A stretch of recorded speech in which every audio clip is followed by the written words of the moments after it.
Good evening. I am very excited to be participating in this debate tonight. Jan and I used to sit in those very bleachers right over there watching our son John run up and down this court as a forward on the Biola Eagles. And so I feel like I'm playing on the home court tonight. And I want to commend Mr. Hitchens for his willingness to come into this den of lambs and to defend his views tonight.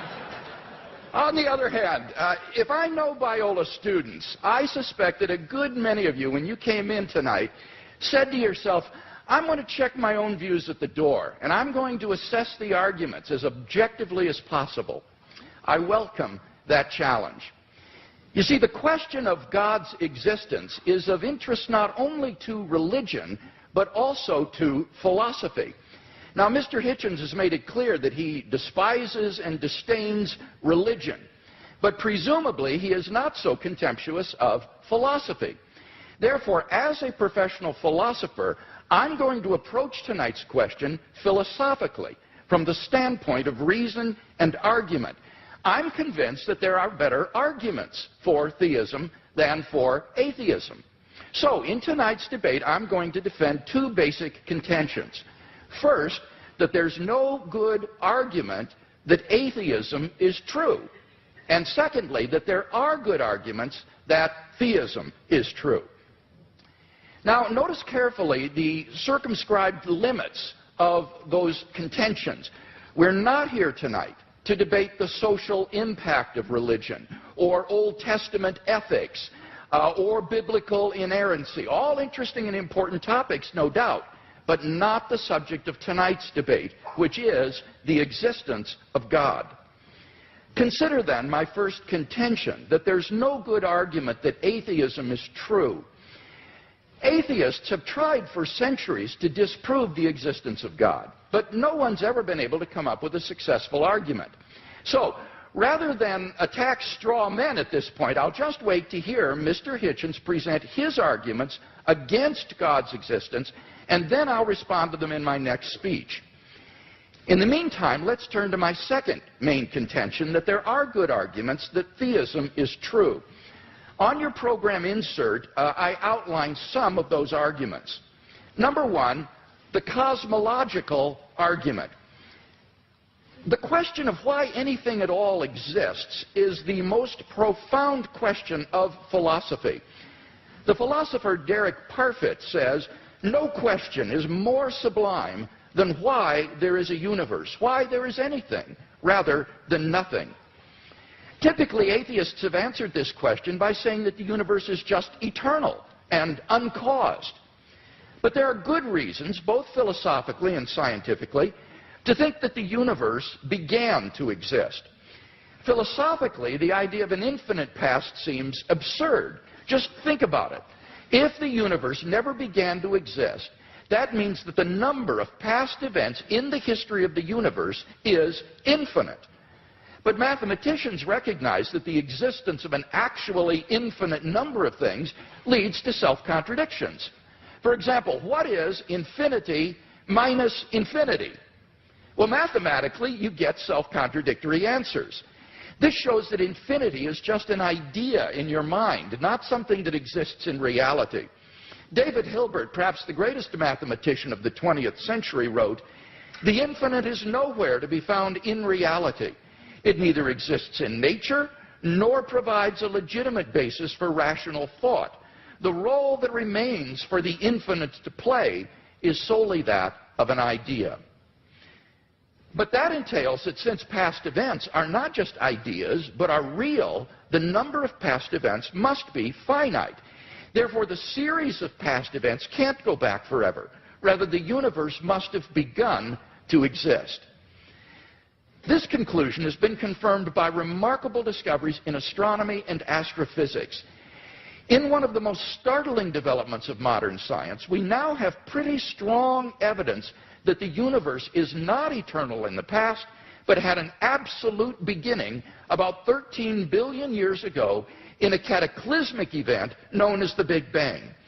What makes the Big Bang so startling is that it represents the origin of the universe from literally nothing. For all matter and energy, even physical space and time themselves, came into being at the Big Bang. As the physicist P.C.W. Davies explains, the coming into being of the universe, as discussed in modern science, is not just a matter of imposing some sort of organization upon a previous incoherent state, but literally the coming into being of all physical things from nothing. Now, this puts the atheist in a very awkward position. As Anthony Kinney of Oxford University urges, a proponent of the Big Bang Theory, at least if he is an atheist, must believe that the universe came from nothing and by nothing. But surely that doesn't make sense. Out of nothing, nothing comes. So why does the universe exist instead of just nothing? Where did it come from? There must have been a cause which brought the universe into being. Now, as the cause of space and time, this being must be an uncaused, timeless, spaceless, immaterial being of unfathomable power. Moreover, it must be personal as well. Why? Because the cause must be beyond space and time. Therefore, it cannot be physical or material. Now, there are only two kinds of things that fit that description. Either an abstract object, like numbers, or else a personal mind. But abstract objects can't cause anything. Therefore, it follows that the cause of the universe is a transcendent, intelligent mind. Thus, the cosmological argument gives us a personal creator of the universe. 2, the teleological argument. In recent decades, scientists have been stunned by the discovery that the initial conditions of the Big Bang were fine-tuned for the existence of intelligent life with a precision and delicacy that literally defy human comprehension. This fine-tuning is of two sorts. First, when the laws of nature are expressed as mathematical equations, you find appearing in them certain constants, like the gravitational constant. These constants are not determined by the laws of nature. The laws of nature are consistent with a wide range of values for these constants. Second, in addition to these constants, there are certain arbitrary quantities put in as initial conditions on which the laws of nature operate. For example, the amount of entropy, or the balance between matter and antimatter in the universe. Now, all of these constants and quantities fall into an extraordinarily narrow range of life-permitting values. Were these constants or quantities to be altered by less than a hair's breadth, the balance would be destroyed and life would not exist. To give just one example, the atomic weak force, if it were altered by as little as 1 part out of 10 to the 100th power, would not have permitted a life-permitting universe. Now, there are 3 possible explanations of this remarkable fine-tuning: physical necessity, chance, or design.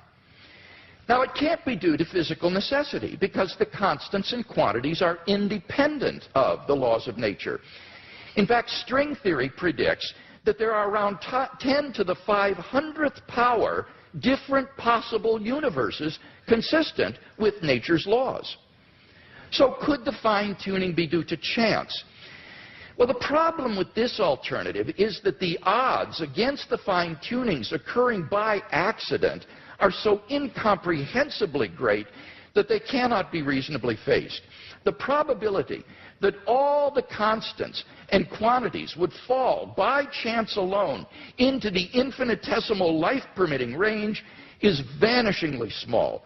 We now know that life-prohibiting universes are vastly more probable than any life-permitting universe. So if the universe were the product of chance, the odds are overwhelming that it would be life-prohibiting. In order to rescue the alternative of chance, its proponents have therefore been forced to resort to a radical metaphysical hypothesis, namely, that there exists an infinite number of randomly ordered, undetectable universes composing a sort of world ensemble or multiverse of which our universe is but a part. Somewhere in this infinite world ensemble, finely tuned universes will appear by chance alone, and we happen to be one such world. Now, wholly apart from the fact that there's no independent evidence that such a world ensemble even exists, the hypothesis faces a devastating objection. Namely, if our universe is just a random member of an infinite world ensemble, then it is overwhelmingly more probable that we should be observing a much different universe than what we in fact observe. Roger Penrose has calculated that it is inconceivably more probable that our solar system should suddenly form through a random collision of particles than that a finely tuned universe should exist. Penrose calls it utter chicken feed by comparison. So, if our universe were just a random member of a world ensemble, it is inconceivably more probable that we should be observing an orderly region no larger than our solar system. Observable universes like those are simply much more plenteous in the world ensemble than finely tuned worlds like ours, and therefore ought to be observed by us. Since we do not have such observations, that fact strongly disconfirms the multiverse hypothesis. On atheism, at least, then, it is highly probable that there is no world ensemble. The fine-tuning of the universe is therefore plausibly due neither to physical necessity nor to chance. It therefore follows logically that the best explanation is design. Thus, the teleological argument gives us an intelligent designer of the cosmos. 3, the moral argument. If God does not exist, then objective moral values do not exist. By objective moral values, I mean moral values which are valid and binding, whether we believe in them or not. Many theists and atheists agree that if God does not exist, then moral values are not objective in this way.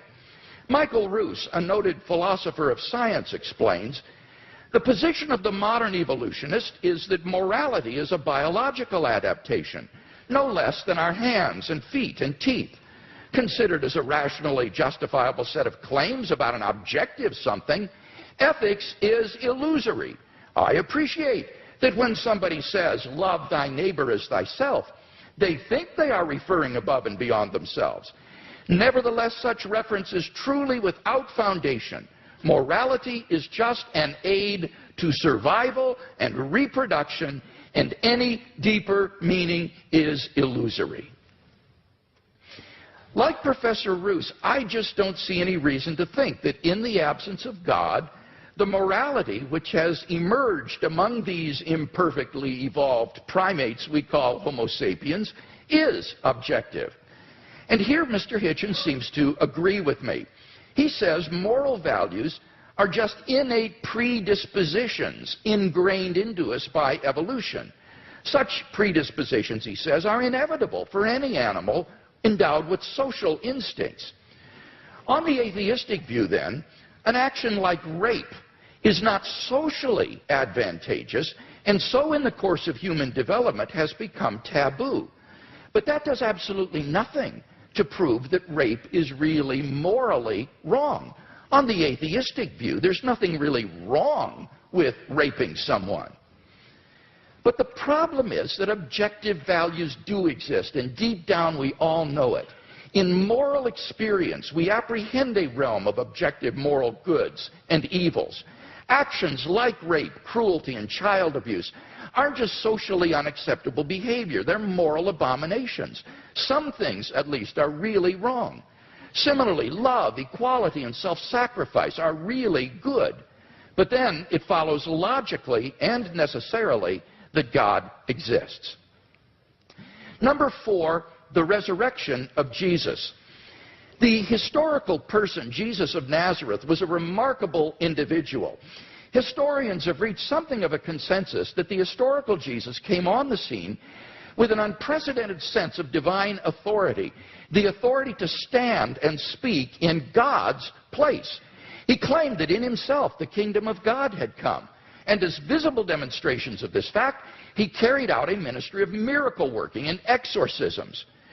But the supreme confirmation of his claim was his resurrection from the dead.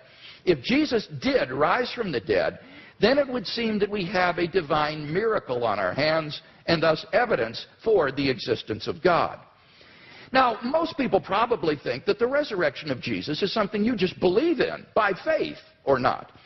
But there are actually three established facts recognized by the majority of New Testament historians today, which I believe are best explained by the resurrection of Jesus.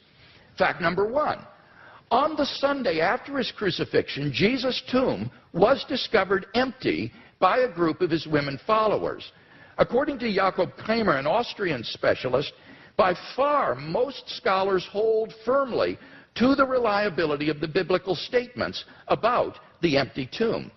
Fact number two, on separate occasions, different individuals and groups experienced appearances of Jesus alive after his death. According to the prominent New Testament critic Gerd Ludemann, it may be taken as historically certain that the disciples had experiences after Jesus' death in which Jesus appeared to them as the risen Christ. These appearances were witnessed not only by believers, but also by unbelievers, skeptics, and even enemies. Fact number three, the original disciples suddenly came to believe in the resurrection of Jesus despite having every predisposition to the contrary. Jews had no belief in a dying, much less rising, Messiah. And Jewish beliefs about the afterlife prohibited anyone's rising from the dead before the resurrection at the end of the world. Nevertheless, the original disciples came to believe so strongly that God had raised Jesus from the dead that they were willing to die for the truth of that belief. N.T. Wright, an eminent New Testament scholar, concludes, that is why, as a historian, I cannot explain the rise of early Christianity unless Jesus rose again, leaving an empty tomb behind him. Attempts to explain away these three great facts, like the disciples stole the body or Jesus wasn't really dead, have been universally rejected by contemporary scholarship. The simple fact is that there just is no plausible naturalistic explanation of these facts. And therefore it seems to me the Christian is amply justified in believing that Jesus rose from the dead and was who he claimed to be. But that entails that God exists. Finally, number five, the immediate experience of God. This isn't really an argument for God's existence. Rather, it's the claim that you can know that God exists wholly apart from arguments, simply by immediately experiencing him. Philosophers call beliefs like this properly basic beliefs. They aren't based on other beliefs. Rather, they're part of the foundation of a person's system of beliefs. Other properly basic beliefs include the belief in the reality of the external world, the belief in the existence of the past and the presence of other minds like your own. When you think about it, none of these beliefs can be proved. But although these sorts of beliefs are basic for us, that doesn't mean they're arbitrary. Rather, they're grounded in the sense that they're formed in the context of certain experiences.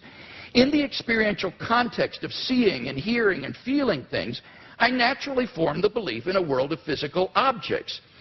And thus my beliefs are not arbitrary, but appropriately grounded in experience. They're not merely basic, but properly basic. In the same way, belief in God is, for those who know him, a properly basic belief grounded in our experience of God. Now, if this is right, there's a danger that arguments for God's existence could actually distract your attention from God himself. If you're sincerely seeking God, then God will make his existence evident to you. We mustn't so concentrate on the external arguments that we fail to hear the inner voice of God speaking to our own hearts. For those who listen, God becomes an immediate reality in their lives. So, in conclusion then, we've seen 5 good arguments to think that God exists. If Mr. Hitchens wants us to believe instead that God does not exist, then he must first tear down all 5 of the arguments that I presented, and then in their place erect a case of his own to prove that God does not exist. Unless and until he does that, I think that theism is the more plausible worldview.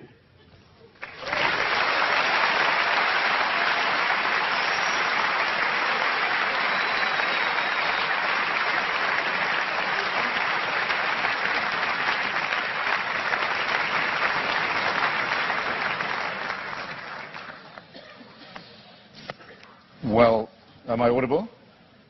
Am I audible to all? Yes. Well, ladies and gentlemen, brothers and sisters, comrades, friends, thanks for coming out, as Senator Larry Craig actually did say at his press conference.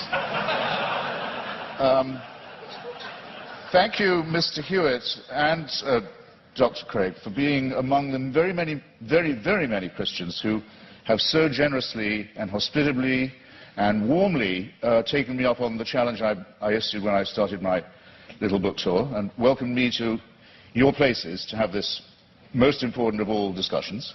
I can't express my gratitude enough. And thanks to the very nice young ladies who I ran into at the Elephant Bar this afternoon.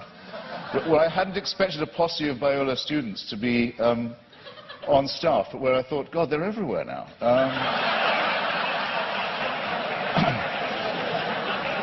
Now, what I have discovered in voyaging around this country and others in this debate, and just debating with Hindus, with Muslims, with the Jews, with Christians of all stripes, is that the arguments are all essentially the same for belief in the supernatural, for belief in faith, for belief in God, but that there are very interesting and noteworthy discrepancies between them.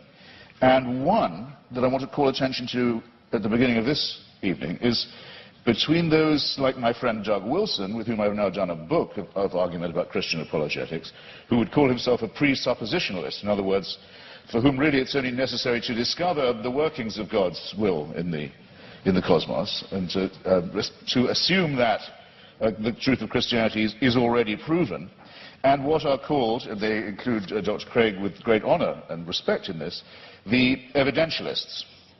Now, I want to begin by saying that this distinction strikes me first as a very charming distinction, and second as false, or perhaps as a distinction without a difference. Well, why do I say charming? Because I think it's rather sweet that people of faith also think they ought to have some evidence. And I think it's progress of a kind. After all, if we had been having this debate in the mid-19th century, Professor Craig or his equivalent would have known little or probably nothing about the laws of physics and biology. Maybe even less than I know now, which is to say quite a lot in its way. And they would have grounded themselves, or he would have grounded himself, on faith, on Scripture, on revelation, on the prospect of salvation, on the means of grace, and the hope of glory, and perhaps on Paley's natural theology.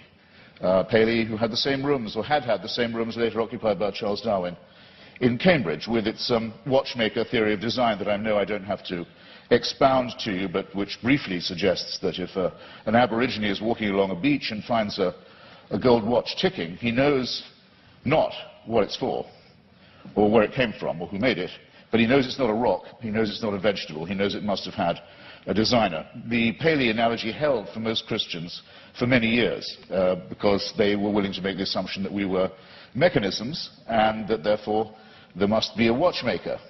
But now that it's been, here's where the presuppositionalist versus evidentialist dichotomy begins to kick in.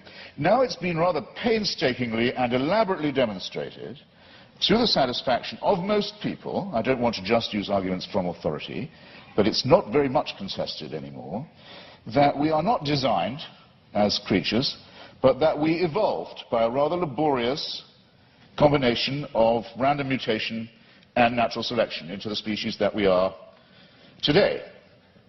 It is, of course, open to the faithful to say that all this was, now that they come to know it, now that it becomes available to everybody, now that they think about it, and now that they've stopped opposing it or trying to ban it, then they can say, actually, on second thought, the evolution was all part of the design.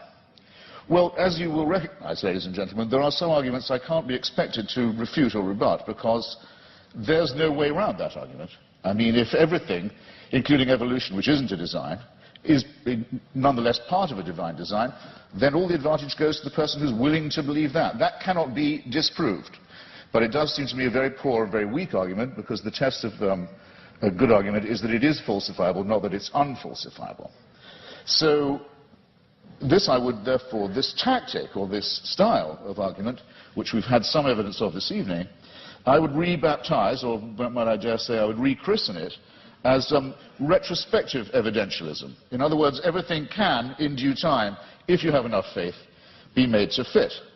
And you too are all quite free to believe that a sentient creator deliberately, consciously put himself, a being, put himself or herself or itself to the trouble of going through huge epochs of birth and death of species over eons of time, in which 99%, in the course of which at least 99.9% of all species, all life forms ever to have appeared on Earth have become extinct, as we nearly did as a species ourselves. I invite you to look up the very alarming and beautiful and brilliant account by the National Geographic's coordinator of the Genome Project. By the way, you should send in your little sample from the inside of your cheek and have your African ancestry traced. It's absolutely fascinating to follow the mitochondrial DNA that we all have in common and that we have in common with other species, other primates and other life forms, and find out where in Africa you came from. But there came a time, probably about 180,000 years ago, when, due to a terrible climatic event, probably in Indonesia, an appalling global warming crisis occurred. And the estimate is that the number of humans in Africa went down to between 40 and 30,000. This close, think about fine-tuning, this close to joining every other species that had gone extinct. And that's our Exodus story, is that somehow, we don't know how, because it's not written in any scripture, it's not told in any book, it's not part of any superstitious narrative, but somehow the escape from Africa to cooler latitudes was made. But that's how close it was. You have to be able to imagine that all this mass extinction and death and randomness is the will of a being. You are absolutely free to believe that if you wish.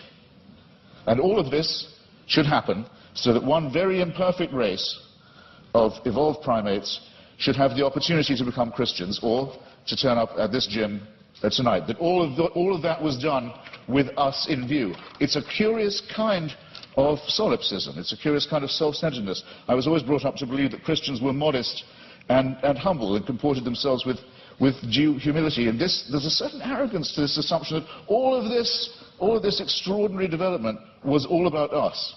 And we were the intended and designed result, and everything else was in the discard. The tremendous wastefulness of it, the tremendous cruelty of it, the tremendous caprice of it, the tremendous tinkering and incompetence of it, never mind. At least we're here, and we can be people of faith. It doesn't work for me, I have to simply say that, and I think there may be questions of psychology involved in this as well. Believe it if you can. I can't stop you. Believe it if you like. You're welcome. It's obviously impossible, as I said before, to disprove, and it equally obviously helps you to believe it if, as we all are, you're in the happy position of knowing the outcome. In other words, we are here, but there's a fallacy lurking in there somewhere too. Is there not? Now, it's often said, it was said tonight, and Dr. Craig said it in print, that atheists think they can prove the non-existence of God. This, in fact, very slightly but crucially misrepresents what we've always said. And there's nothing new about the new atheists, it's just we're recent. There's nothing particularly new. Dr. Victor Stenger, a great scientist, has written a book called The Failed Hypothesis, which he says he thinks that science can now license the claim that there definitely is no God. But he's unique in that, and I think very bold and courageous. Here's what we argue. We argue quite simply that there's no plausible or convincing reason, certainly no evidential one, to believe that there is such an entity, and that all observable phenomena, including the cosmological one to which I'm coming, are explicable without the hypothesis. You don't need the assumption.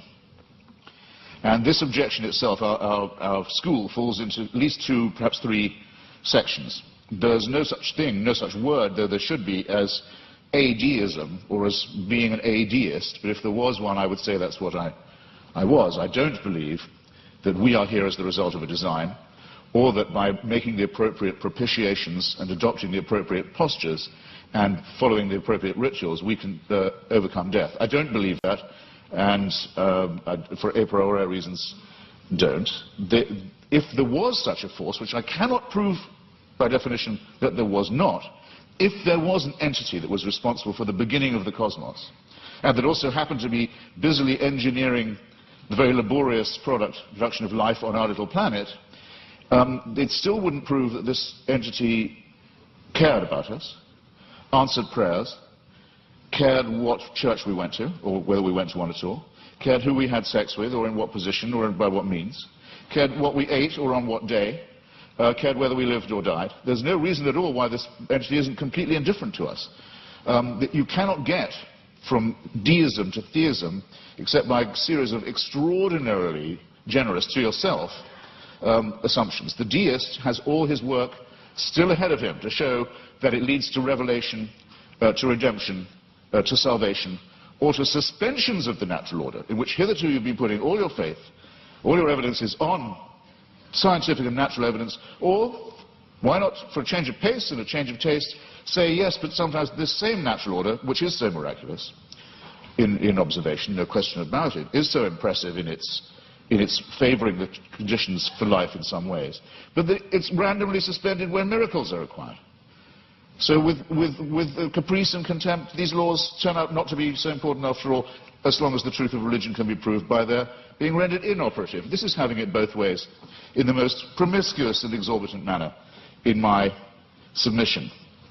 Bear in mind also that these are not precisely the differences between Dr. Craig and myself, I mean, morally or intellectually equivalent claims. After all, Dr. Craig, to win this argument, has to believe and prove to a certainty. He's not just saying there might be a God, because he has to say there must be one, otherwise we couldn't be here and there couldn't be morality. It's not a contingency for him. I have to say that I appear as a skeptic who believes that doubt is the great engine, the great fuel of all inquiry, all discovery, and all innovation, and that I doubt these things. The disadvantage, it seems to me, in the argument goes to the person who says, no, I know it, it must be true, it is true. We're too early in the study of physics or biology, it seems to me, to be dealing in certainties of that kind, especially when the stakes are so high. It seems to me, to put it in a condensed form, extraordinary claims, such as the existence of a divine power with a son who cares enough to come and redeem us, extraordinary claims require truly extraordinary evidence. I don't think any of the evidence we heard from Dr. Craig, brilliantly marshalled as it was extraordinary enough to justify the extreme claims that are being made and backed by it. Hypocrisy, said La Rochefoucauld, is the compliment that vice pays to virtue. Retrospective evidentialism strikes me in something of the same sort of light. It's a concession made to the need for fact. Maybe we better have some evidence to go along with our faith. But look at what Dr. Craig says in his book. He says, I'll quote directly, he says, should a conflict arise between the witness of the Holy Spirit to the fundamental truth of the Christian faith and beliefs based on argument and evidence, then it is the former which must take precedence over the latter. He adds not vice versa, but a good editor, I think, would have told you, you don't have to put the vice versa in. It's clear enough as it is. I'll say it again. Should a conflict arise between the witness of the Holy Spirit to the fundamental truth of the Christian faith and beliefs based on argument and evidence, then it's the former which must take precedence over the latter. That's not evidentialism. That's just faith. It's a priori belief. It's rephrased in another edition. It says, therefore, the role of rational argumentation in knowing Christianity to be true is the role of the servant. A person knows Christianity is true because the Holy Spirit tells him it is true. And while argument and evidence can be used to support this conclusion, they cannot legitimately overrule it. Now, then he goes on to say, the Bible says all men are without excuse. Even those who are given no reason to believe, and many persuasive reasons to disbelieve, have no excuse, because the ultimate reason they do not believe is that they have deliberately rejected God's Holy Spirit. That would have to be me. But you see where this lands you, ladies and gentlemen, with the Christian apologetic. You're told you're a miserable sinner who is without excuse. You've disappointed your God who made you, and you've been so ungrateful as to rebel. You're contemptible. You're worm-like. But you can take heart. The whole universe was designed with just you in mind. These two claims are not just mutually exclusive, but I think they're intended to compensate each other's cruelty and ultimately absurdity. In other words, evidence is an occasional convenience. Seek and ye shall find. I remember being told that in church many a time as a young lad. Seek and ye shall find. I thought it was a sinister injunction, because it's all too likely to be true. We are pattern-seeking mammals and primates. If we can't get good evidence, we'll go for junk evidence. If we can't get a real theory, we'll go with a conspiracy theory. You see it all the time. Religion's great strength is that it was the first of our attempts to explain reality, to make those patterns take some kind of form. It deserves credit. It was our first attempt at astronomy, our first attempt at cosmology, in some ways our first attempt at medicine, our first attempt at literature, our first attempt at philosophy. Good. While there was nothing else, it had many functional uses of that kind. Never mind that they didn't know that germs cause disease. Maybe evil spirits cause disease. Maybe disease is a punishment. Never mind that they believed in astrology rather than astronomy. Even Thomas Aquinas believed in astrology. Never mind that they believed in devils. Never mind that things like volcanic eruptions, earthquakes, tidal waves were thought of as punishments, not as natural occurrences on the cooling crust of a planet.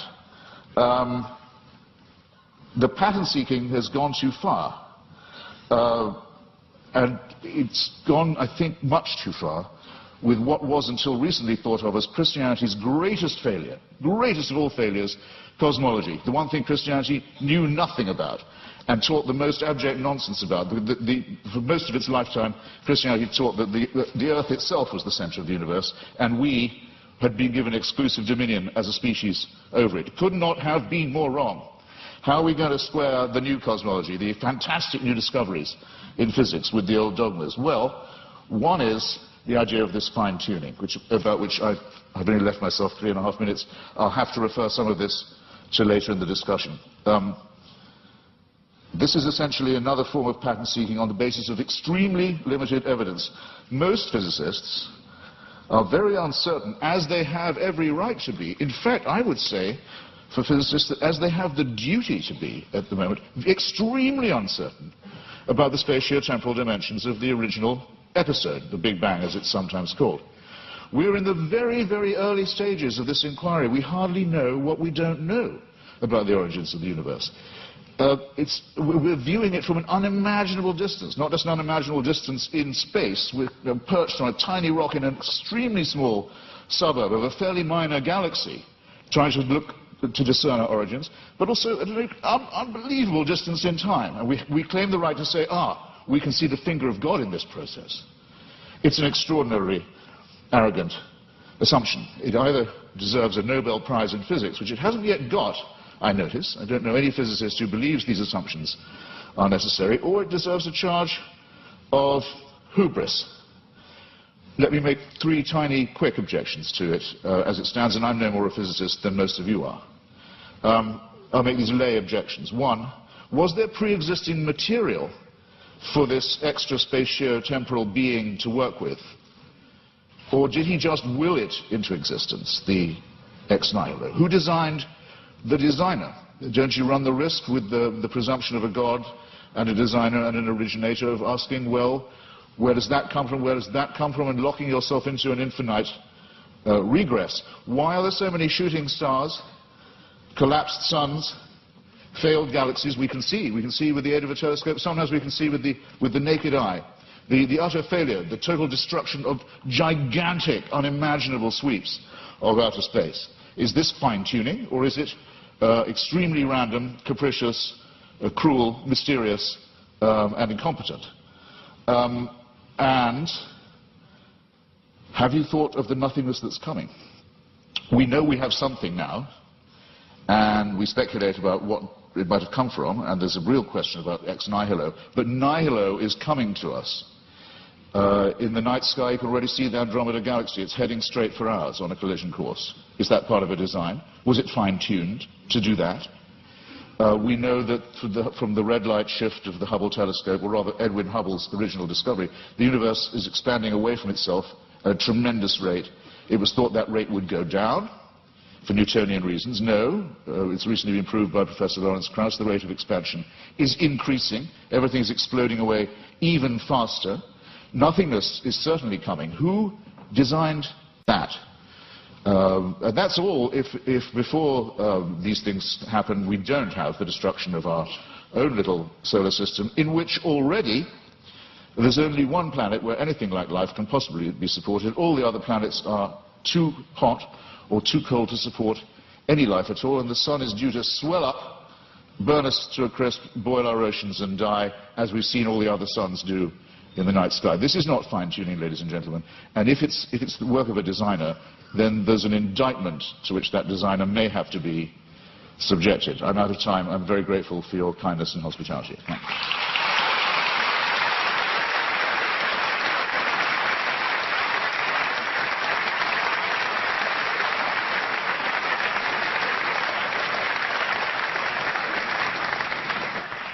Dr. Craig, a 12-minute rebuttal.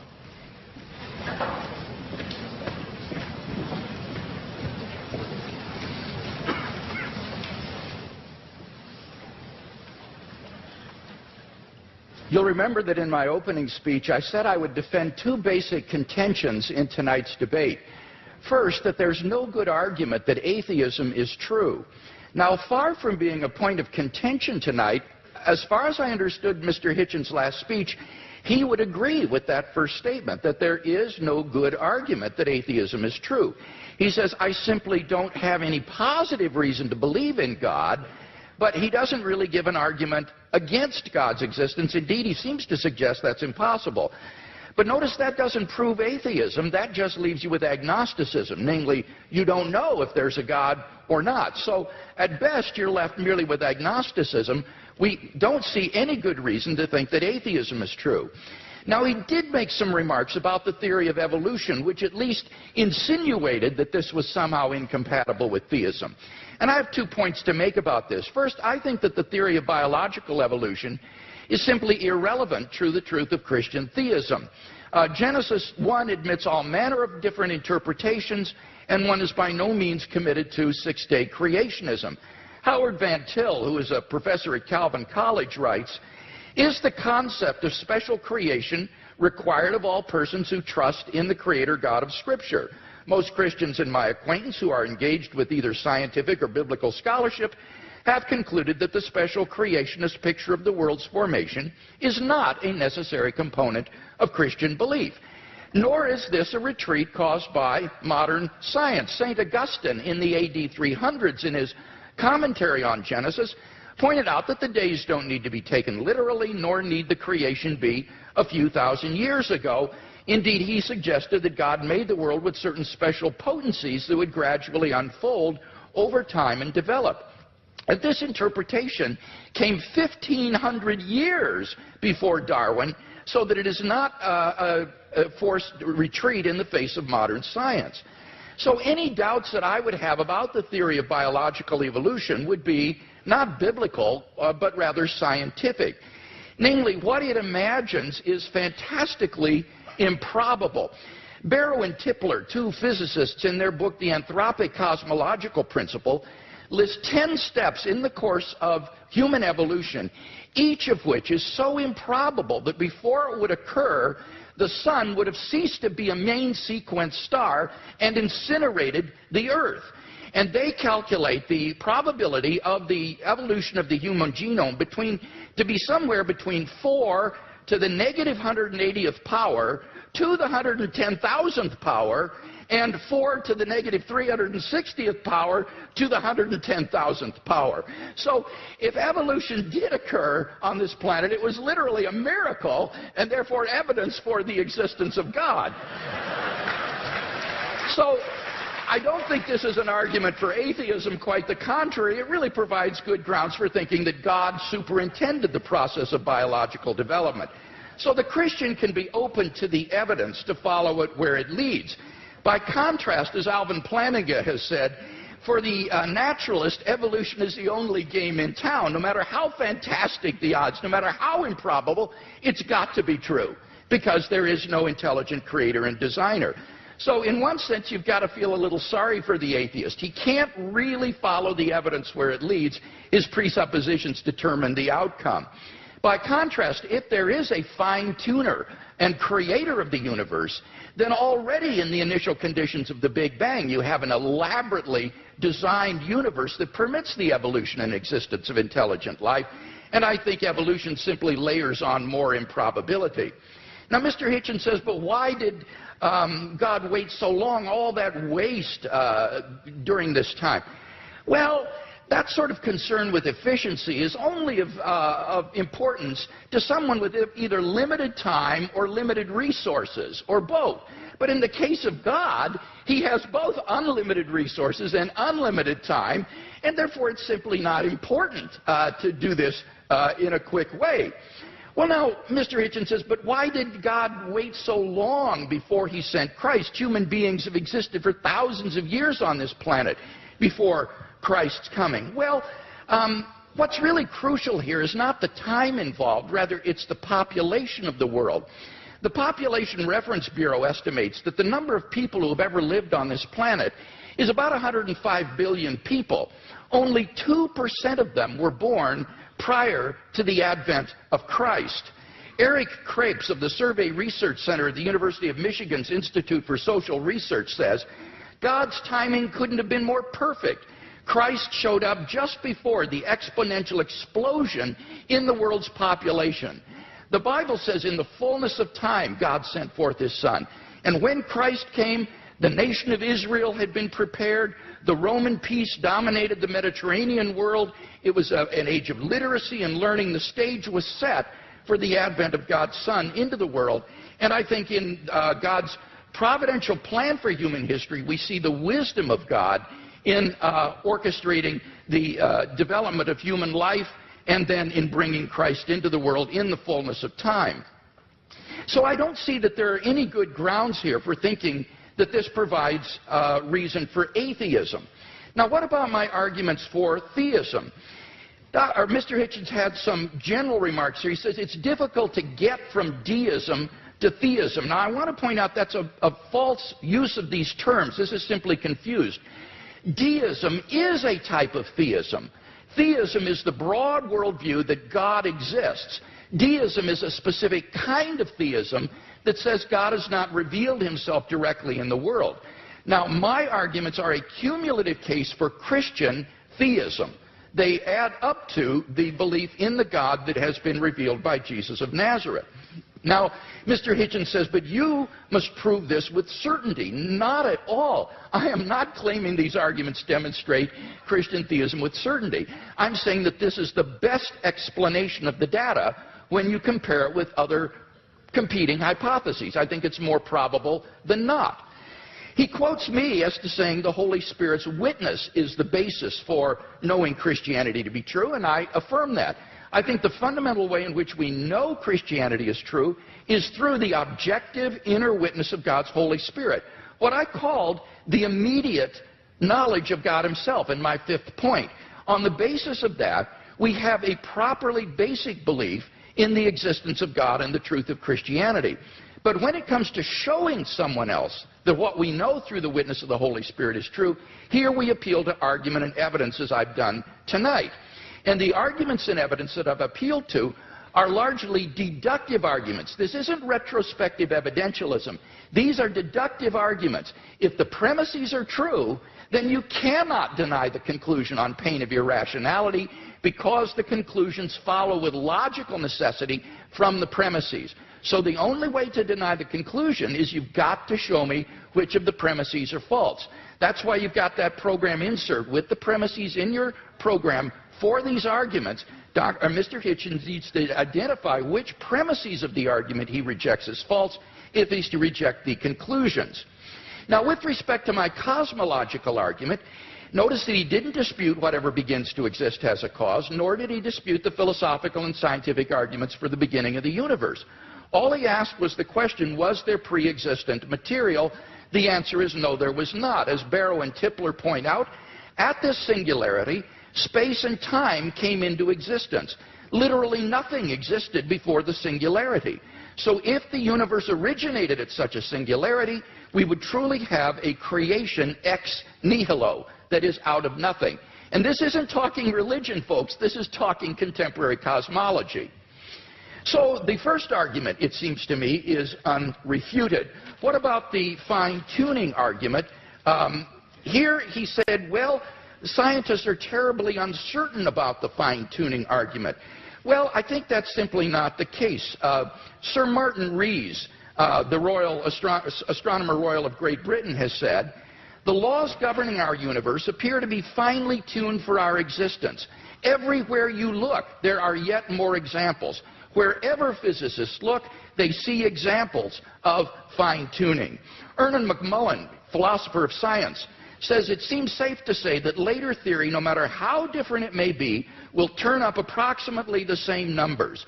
And the numerous constraints that have to be imposed on these numbers seem both too specific and too numerous to evaporate entirely. So that it's very unlikely that this fine-tuning is going to vanish or be explained away. Now, Mr. Hitchens responds, but we're headed toward nothingness. We're ultimately going to be doomed, and therefore the universe is not designed. Well, now, this is not a very powerful objection. The temporal duration of something is irrelevant to whether it's been designed. The products of human intelligence and engineering, like computers and automobiles, will eventually decay and cease to exist, but that doesn't mean they weren't designed. I think the real objection he's getting at here is, why would God create mankind only to have it go extinct? But of course, you see, on the Christian view, that's false. That is an atheistic assumption.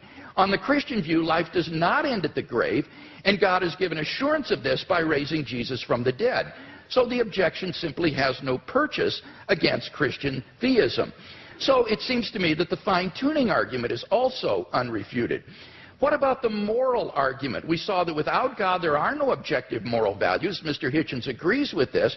And yet he himself affirms over and over again moral statements, like the moral reprobation of religious intolerance and violence in the name of religion. So he does affirm objective values, but without any basis for it. What I can offer him as a theist is a transcendent basis for the objective moral values and duties that we both want to affirm. Fourthly, the resurrection of Jesus. Again, there was no response to this. Let me simply quote N.T. Wright in his recent study of the resurrection.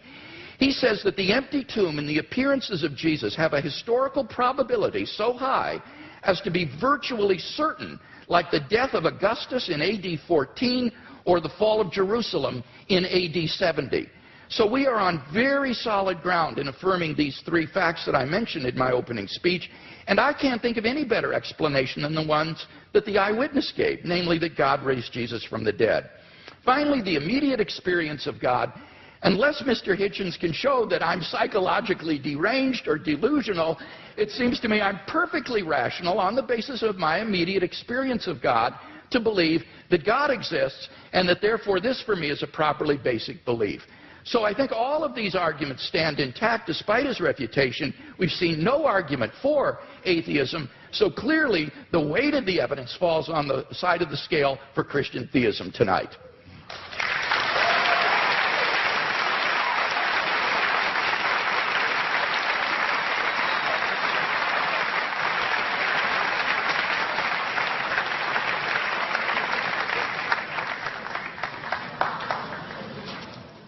There is a terminological problem here, which may conceal more than just terminological difficulty. The proposition that atheism is true, or that is a misstatement of what I have to prove and what we believe. There's an argument among some of us as to whether we need the word at all. In other words, I don't have a special name for my unbelief in tooth fairies, say, or witches, or in Santa Claus. I just don't think that they're there. I don't have to prove a tooth fairyism. I don't have to prove a Santa Clausism. I don't have to prove a witchism. It's just I have to say I think that those who do believe these things have never been able to make a plausible or intelligible case for doing so.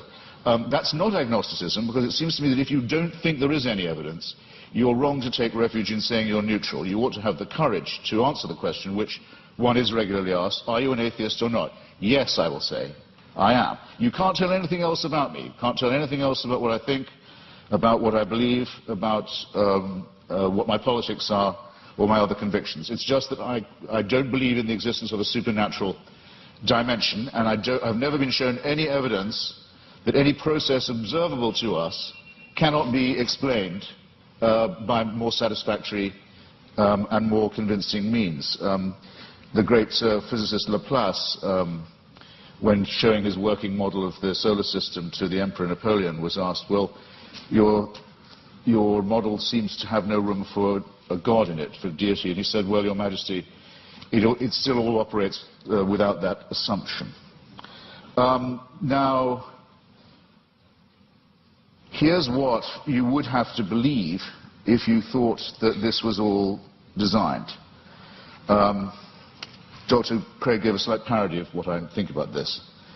It could be true, but you'd have to imagine, let's say the human species has been, Homo sapiens has been with us, some people say as long as 250,000 years, some say 200, some say 100,000. Francis Collins and Richard Dawkins oscillate about this. It's not a very big argument. I'll just take 100,000, if you like.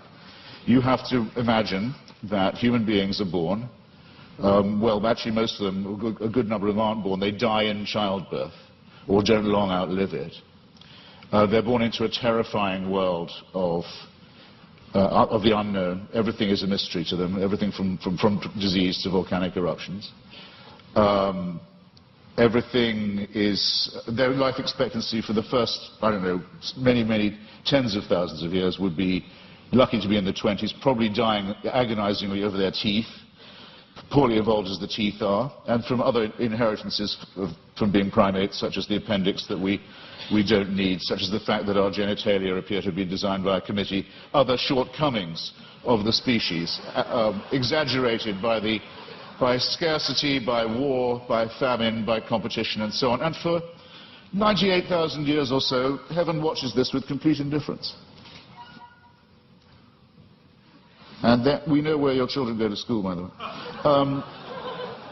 Heaven watches this with total indifference, and then, with 2,000 years to go on the clock, thinks, actually, it's time we intervened. We can't go on like this. Why don't we have someone tortured to death in Bronze Age Palestine? That should teach them. That should give them the chance of redemption. You're free to believe that, but I think the designer who thought of doing it that way was a very cruel, capricious, random, bungling and incompetent one. The news of this, Dr. Craig talks as if, okay, but since then there have been more people born, so it might have been a good time in terms of population growth. Well, there are a huge number of people in the world who still haven't even heard of this idea. The news hasn't penetrated to them. Or where it has, it's been brought to them by people who Dr. Craig doesn't think of as Christians, such as Mormons, for example.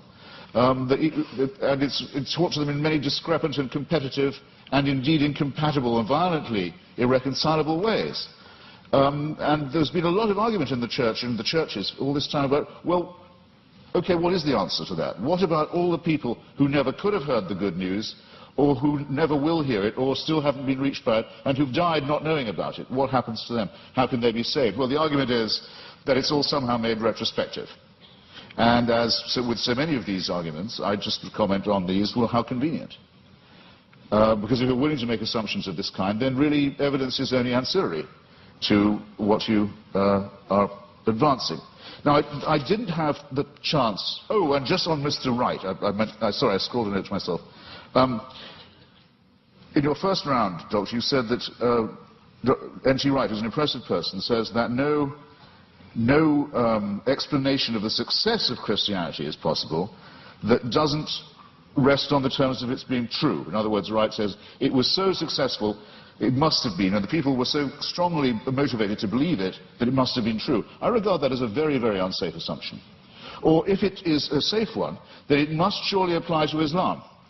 and to Mormonism. I mean, these are two very, very, very fast-growing religions, have people prepared to sacrifice enormously for it, have ancestors who were absolutely determined of the truth of it at the time, and who made extraordinary conquests in its name. If you're going to grant this for one religion, it seems to me you have to be willing, not just willing, you may indeed be compelled to make this concession for all of them. And that, I think, would be not just an unsafe assumption, but for most of you here, a distinctly unwelcome one. Now, I didn't get the chance, because I out-talked myself, and I'm sorry for it, to get to the moral dimension. And I'm interested that the word objective morality is the one that Dr. Craig chooses. Usually arguments about morality are whether morality is, so to say, absolute, or whether it's relative. As to objectivity, I think it's a very good compromise word, by the way, and I'm very happy to accept it.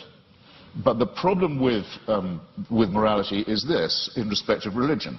You can't prove that anyone behaves any better if they refer this problem upward to a dictator of a celestial kind. There are two questions that I've asked in public, and I'll try them again, because I try them on every audience. They're very simple ones. First, you have to name for me, or challenges, let's say, rather than questions. You have to name for me an ethical action, or an ethical statement, or moral action, moral statement made, or undertaken by a believer that I couldn't undertake or say, I couldn't state or do. I haven't yet had an example pointed out of that to me. In other words, that a person of faith would have an advantage by being able to call upon divine sanction.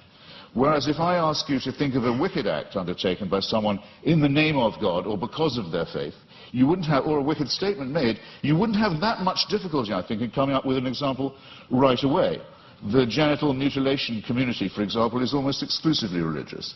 The suicide bombing community is almost exclusively religious. There are injunctions for genocide in the Old Testament. There are injunctions and warrants for slavery and racism in the Old Testament too. There's simply no way of deriving morality and ethics from the supernatural.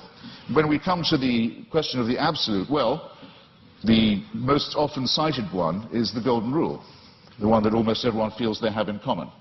The injunction not to do to others as you wouldn't want them to do to you. This doesn't, in fact, come from the Sermon on the Mount or from Christianity, or it doesn't originate with it. It's certainly adumbrated by Rabbi Hillel, a Babylonian rabbi, and it's to be found in the Analects of Confucius too. But it has, since we're talking about objective, relative, and absolute, a crucial weakness in it, unfortunately. We'd like to be able to follow it, but it's only really as good as the person who's uttering it. In other words, if I say, I won't treat you as I don't want you to treat me, what am I to do when confronted with Charles Manson?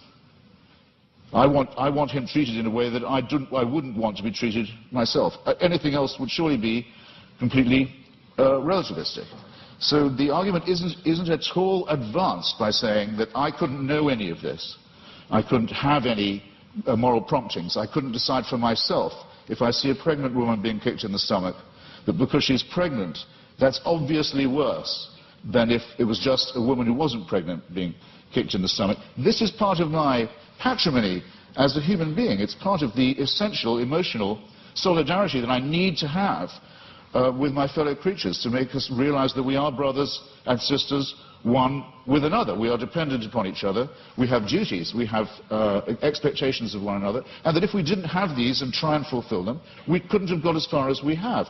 We couldn't have evolved as a species. We couldn't have ever had a society. There's never been a society found where rape and murder and perjury are not condemned. And these moral discoveries long, or absolutes if you want to call them that, long predate the arrival of anything recognizable as monotheism. It's a bit like the argument of free will. People say, well, how do you have free will? Do you think you do have it? Well, it's a very, very difficult subject indeed. Some religions say you don't, in effect, have it.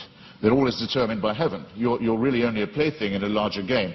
I take that to be some of the point of Calvinism. There are some schools of Islam also that say it is only as Allah wills. There's no will of yours really involved, as long as you're willing to make the prostration and the obedience. So the connection between religion and free will isn't as simple, as easy as some people like to think it is. But I would say, yes, I think we have free will. When asked why I think so, I would have to take refuge in philosophical irony and say, because I don't think we have any choice but to have free will. But at least I know at this point that I'm being ironic, and that some of the irony is at my own expense, and it's a risk I have to be willing to run. But the Christian answer is, of course you have free will. The boss insists upon it.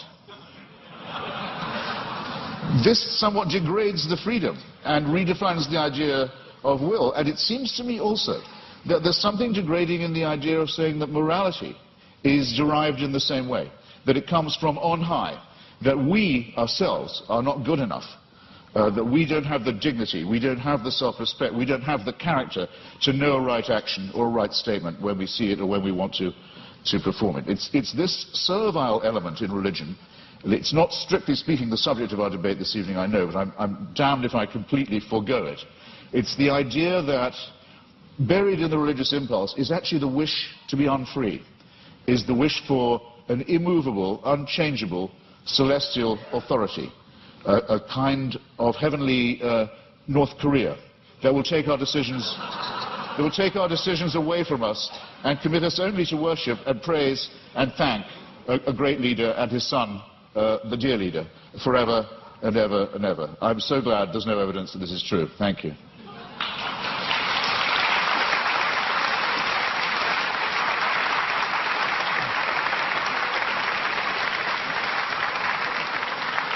We now enter the period of cross-examination, which trial-like allows the questioner to pose and the answer only to answer and not to repeat the question or to dodge.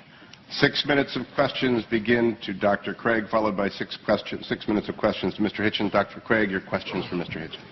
All right. Let's talk first about whether there are any good arguments to think that atheism is true.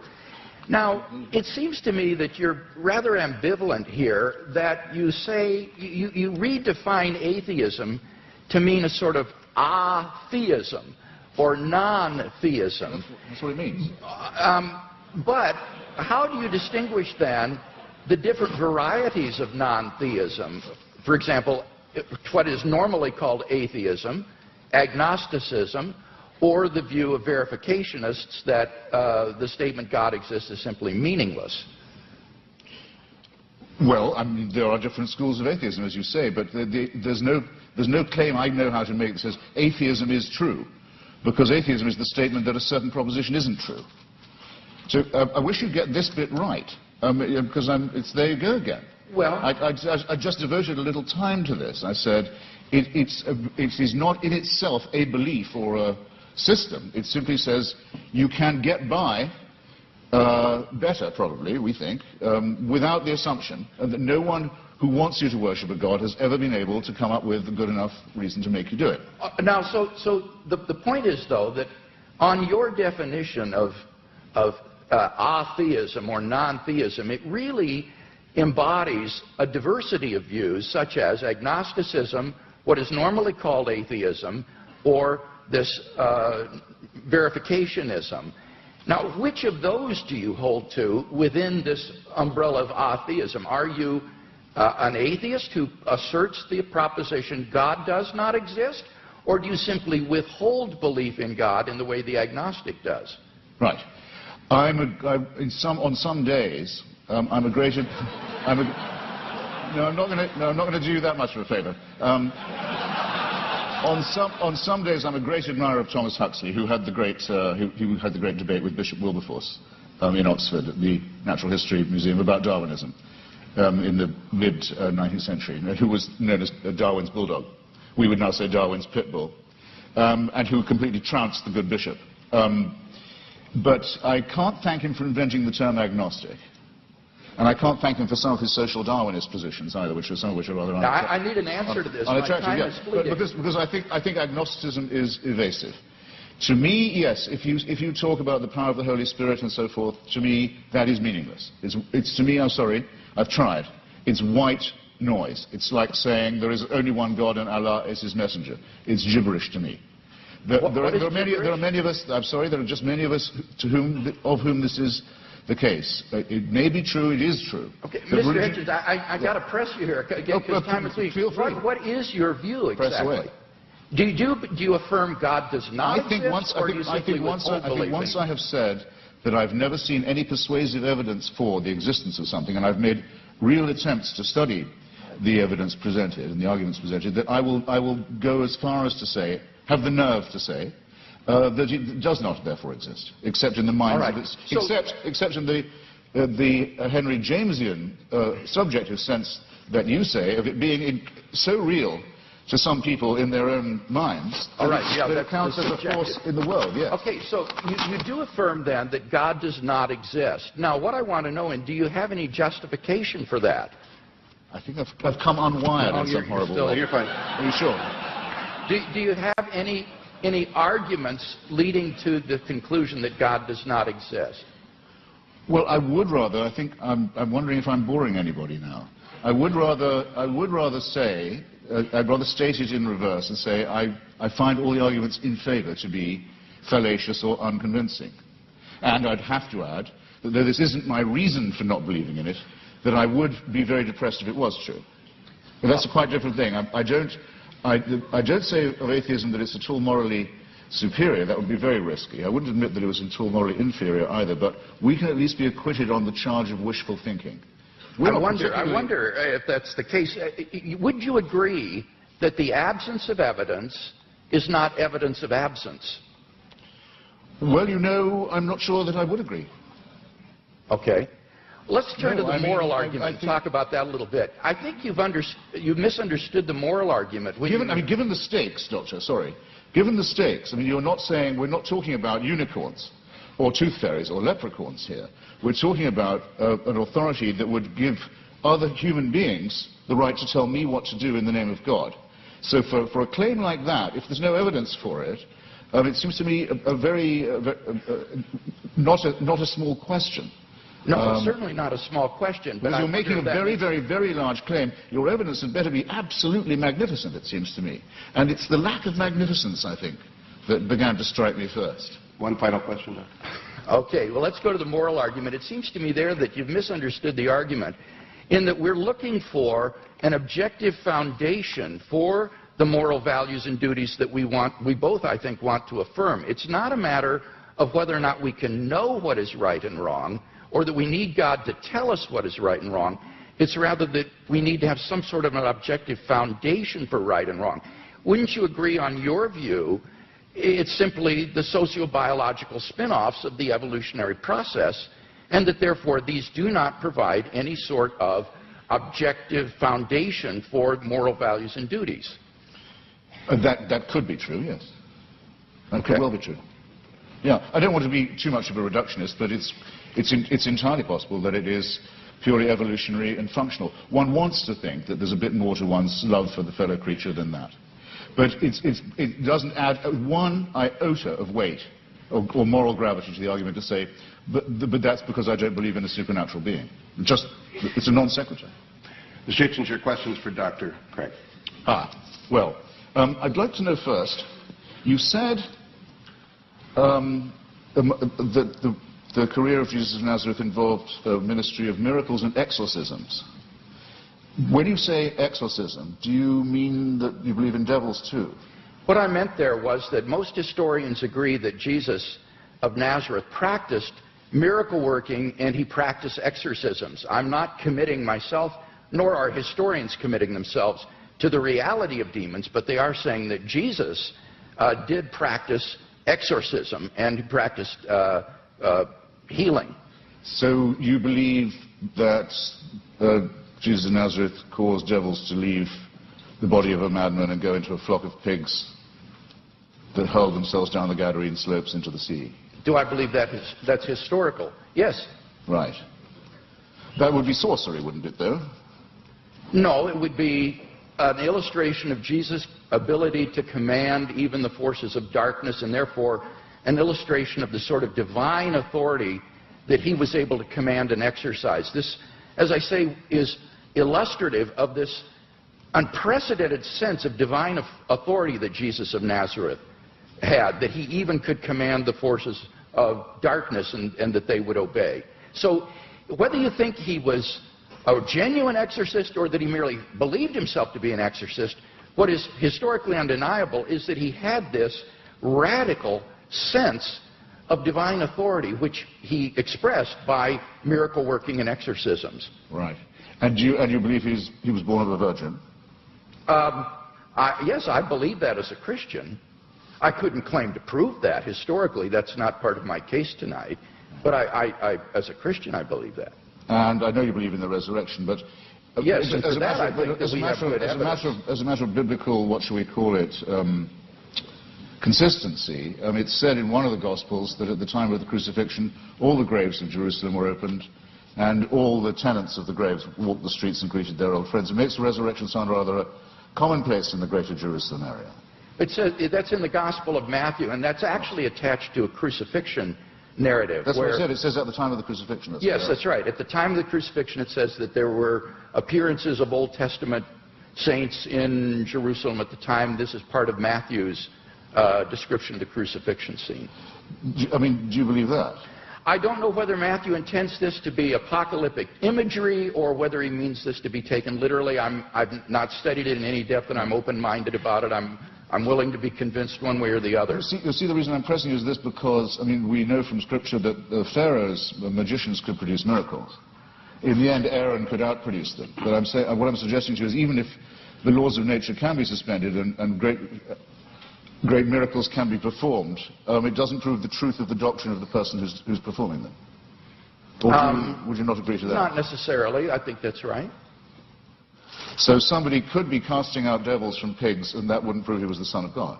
I think that's right. In fact, there were Jewish exorcists. The only point that I was trying to make there was that this was illustrative of the kind of divine authority that Jesus claimed, especially since he didn't cast them out in God's name, where he didn't perform miracles by praying to God. He would do them in his own authority. So that Jesus exercised an authority that was simply unheard of at that time, and for which he was eventually crucified because it was thought to be blasphemous. Well, it was thought to be blasphemous to claim to be the Messiah, to be exact. The people who got the closest look at him, the Jewish Sanhedrin, thought that his claims were not genuine. So remember, if you're resting anything on eyewitnesses, the ones who we definitely know were there thought he was bogus.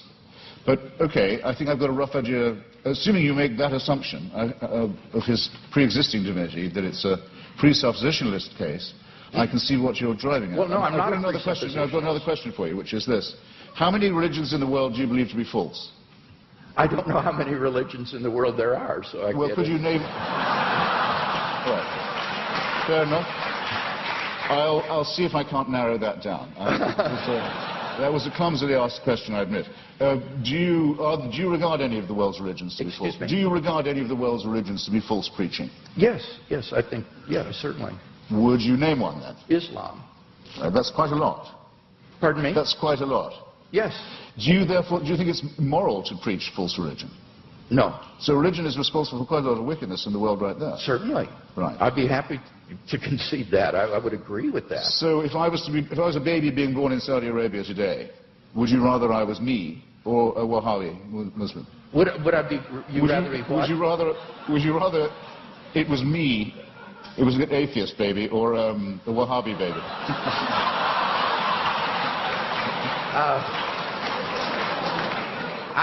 I don't have any preference as to whether you would. You do.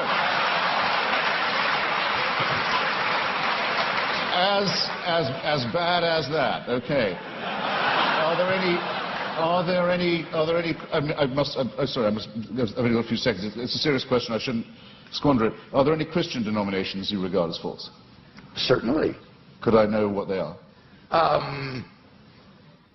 Well, I'm not a Calvinist, for example. I think that certain tenets of Reformed theology are incorrect. I would be more in the Wesleyan camp myself. But these are differences among brethren. These are not differences on which we need to put one another in some sort of a cage. So within the Christian camp, there's a large diversity of perspectives. I'm sure there are views that I hold that are probably false.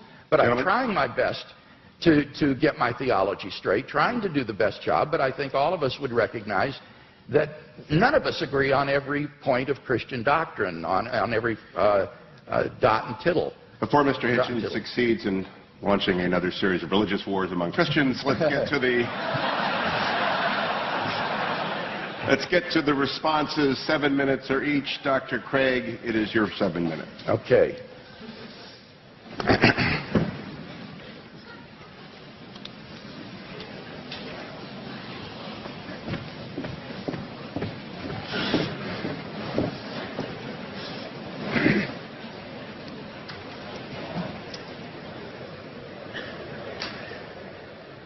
Well, I think it's very evident that in tonight's debate, we've not heard any good reasons to think that what is normally called atheism is true. That is to say, the belief that God does not exist. Mr. Hitchens withholds belief in God, but he's unable to give us any argument to think that God does not exist, which is what is called positive atheism. Now, he does mention that the human species has been here for 100,000 years. But I've already responded to that. What's crucial there is not the number of years, it's the population. And only 2% of the population of the earth has existed before Christ. And during that time, God is not indifferent to the lot of those people. Rather, he is preparing humanity, preparing the world for the advent of Christ so that in the fullness of time, Christ would come into the world. And those people who lived apart from Christ, God cared for them as well and provided for them. The Bible says, ever since the creation of the world, God's invisible nature, namely his eternal power and deity, has been clearly perceived in the things that have been made. Paul says that from one man, God made every nation of men, that they should inhabit the whole earth. And he determined the time set for them and the exact places that they should live. He did this so that men would seek him and perhaps reach out for him and find him, for he is not far from each one of us, for in him we live and move and have our being. So that those who lived before Christ were covered by the death of Christ, they were covered by his atoning sacrifice, and God will judge them on the basis of the information that they had in their response to general revelation. Similarly, for those who haven't heard of the gospel yet today, they will be judged on the basis of the information that they do have and how they respond to that. And aren't you glad that you don't have to judge them? You can leave this up to the hands of a just and holy and merciful God who will judge people on the basis of how they respond to the revelation that they do have. So we've not heard any argument tonight that God does not exist. Now, by contrast, I've given 5 arguments to show that Christian theism is true. First, we saw the cosmological argument. Mr. Hitchens has not disagreed with either of the premises of this argument, and so we have good grounds for believing there's a personal creator of the universe. As for the teleological argument, again, he didn't respond to what I said in my last speech with respect to the fine-tuning being well established in science, and that the fact that we're going toward nothingness, as he puts it, is an atheistic assumption, not a Christian assumption, and therefore doesn't do anything to disprove design. Now, what about the moral argument? Here he says that you have to prove that people would behave better if they believed in God. That's not the argument. I hope that's clear to everyone. The argument is that without God as a transcendent foundation for moral values, we're simply lost in socio-cultural relativism. Who are you to judge that the Nazi ethic was wrong? Who are you to judge that the ethic of ancient Hinduism was wrong? Who are you to judge that the Afrikaner apartheid is wrong? This is all just the result of socio-cultural evolution, and there is no transcendent objective standard apart from God, and that's what God delivers for us. Now, Mr. Hitchens says, name one moral action that an unbeliever could not take. Well, that's trivially easy. If God exists, there are all kinds of moral duties that we have that the unbeliever could not recognize. At the panel discussion last week in Dallas, when Mr. Hitchens demanded that someone name such an action, a pastor on the panel immediately piped up, how about tithing? Well, leave it to a pastor to think of that, but clearly that's an action that only a believer would take. Even more fundamentally, what about the first and greatest commandment? You shall love the Lord your God with all your heart, with all your strength, with all your mind. That is an action that only a believer can take. No unbeliever can discharge even this most fundamental of moral duties. But in any case, all of this is beside the point with respect to the moral argument. The point is that on atheism, there are no moral obligations for anybody to fulfill. In nature, whatever is right, and Mr. Hitchens is unable to provide any sort of objective foundation for moral values. Massimo Pigliucci is a philosopher of biology. This is what he has to say. He says on atheism, there is no such thing as objective morality. Morality in human cultures has evolved, and what is moral for you might not be moral for the guy next door, and certainly is not moral for the guy across the ocean. And what makes you think that your personal morality is the one and everybody else is wrong? What we call homicide or rape, he said, is very, very common among different kinds of animals. Lions, for example, commit infanticide on a regular basis. Now, are these kinds of acts to be condoned? I don't even know what that means, because the lion doesn't understand what morality is. Morality, he says, is an invention of human beings. It's just a convention that human beings have adopted to live together, but it has no objectivity. And that's what I offer Mr. Hitchens tonight, is a solid, transcendent foundation for the moral values that I think he so desperately wants to affirm. What about the resurrection of Jesus?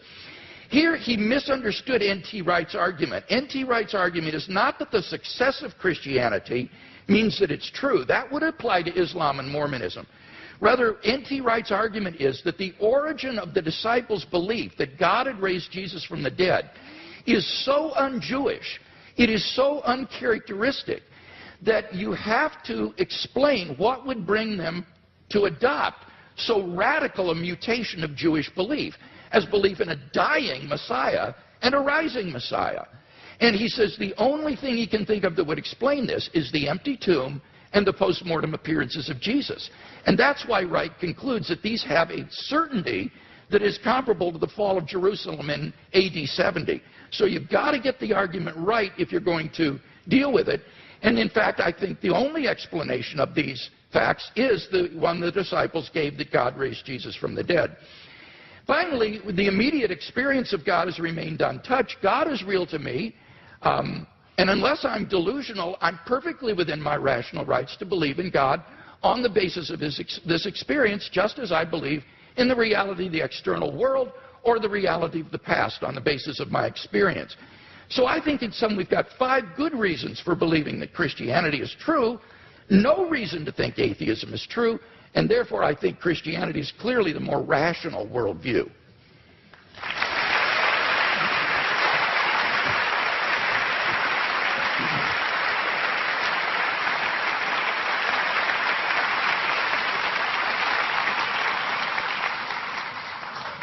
I think it's, you'll correct me if I'm wrong, it's Tertullian, isn't it, who says something like, it's variously translated, credo quia absurdum, that the very improbability of the thing, the very unlikelihood of it, the unlikelihood that anyone would fabricate such a thing, for example, that a Jew could be brought to believe something so extraordinary, is testimony to its truth. I'm sure there can't be anyone here who doesn't think that's a little too easy, a little too facile. I myself, for example, have followed the career of a woman known vulgarly in the media as Mother Teresa, an Albanian named Agnes Bujashu, a Catholic fanatic operating in the greater Calcutta area. And I watched every stage of her career as a candidate for, and then the recipient of, beatification and shortly canonization. The canonization will require, and as the Vatican demands, the attestation of a miracle performed by her posthumous intercession. And the miracle's already been announced. A woman in Bengal, fortunately already a devout Catholic, by pressing a medal of Mother Teresa to her stomach, made a tumor go away, or so she says. All the witnesses to this have since recanted. All the doctors have given a much better explanation of how she was cured, of the swelling and the growth and what the medicines were and so forth, but they're still stuck with it.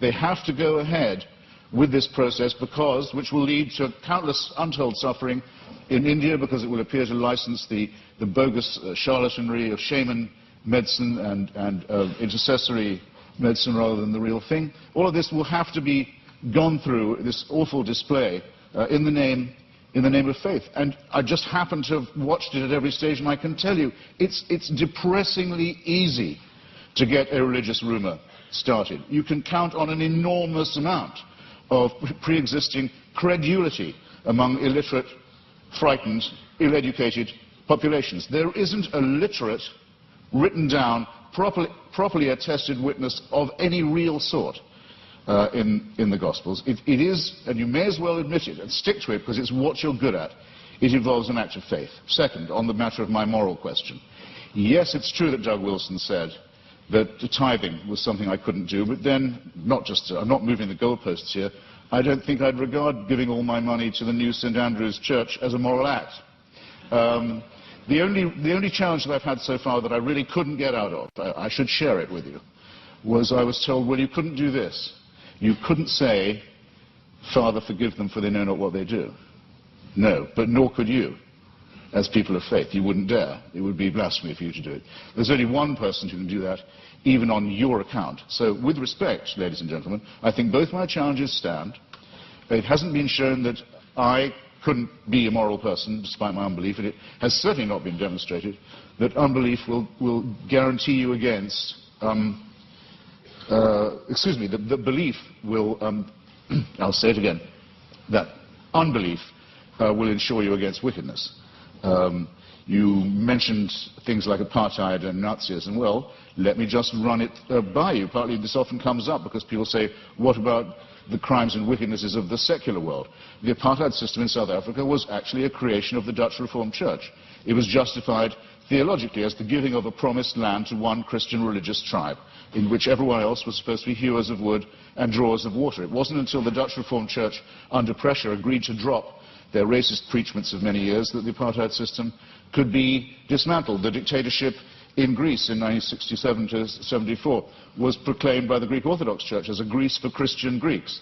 The Russian Orthodox Church at present, maybe this is one of the churches you don't recognize as Christian, I don't know, but it's currently become the bodyguard of the Vladimir Putin dictatorship in Russia. They are now producing, the Russian Orthodox Church, actual icons with halos around them of Joseph Stalin for distribution to extreme Russian nationalists and chauvinists for whom the church has become the spiritual sword and buckler. In Nazi Germany, prayers were said every year on the Führer's birthday by order of the churches for his survival and well-being. The first concordat signed by Hitler and by Mussolini in both cases was with the Vatican. If you take out the words fascist from any account of the 1920s and 30s, any reputable historical account, and you insert the words Christian right wing or actually Catholic right wing, you don't have to change a word of the rest of the sentence. And the third member of the Axis, the Japanese Empire, was led by someone who actually claimed he was himself a god, and whom everyone in Japan was a serf, and had to admit his godhead and divinity. And it was said to all of them, where would we know without the emperor? How would we know what to do? How would we know what a right action was? Without him, there would be screwing in the streets. There would be chaos. No one would know their bearings. Without our God, we would be rudderless. Many Japanese people, in fact, it's pitiful to report, still actually believe that. Now, I want to say, in other words, that religion is the outcome of unresolved contradictions in the material world. That if you make the assumption that it's man-made, then very few things are mysterious to you. If you make the assumption that religion is man-made, then you would know why, it would be obvious to you why, there are so many religions.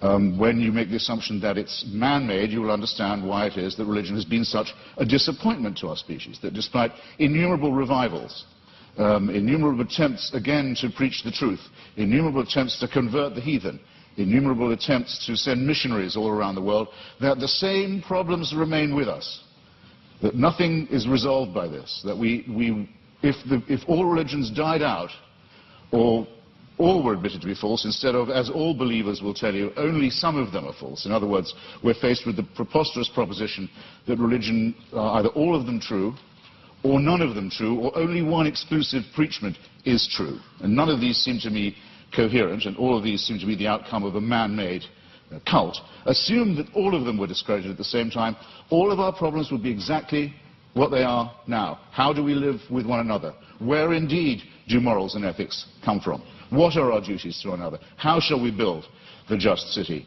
How shall we practice love? How shall we deal with the baser, what Darwin called the lowly stamp of our original origins, which comes not from a pact with the devil or an original sin, but from our evolution as well. All these questions, ladies and gentlemen, would remain exactly the same. Emancipate yourself from the idea of a celestial dictatorship, and you've taken the first step to becoming free. Thank you.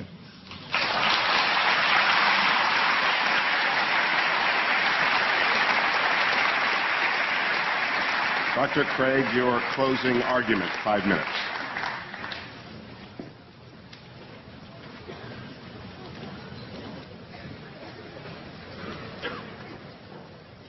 In my final speech, I'd like to try to draw together some of the threads of this debate and see if we can come to some conclusions. First, have we seen any good arguments tonight to think that God does not exist?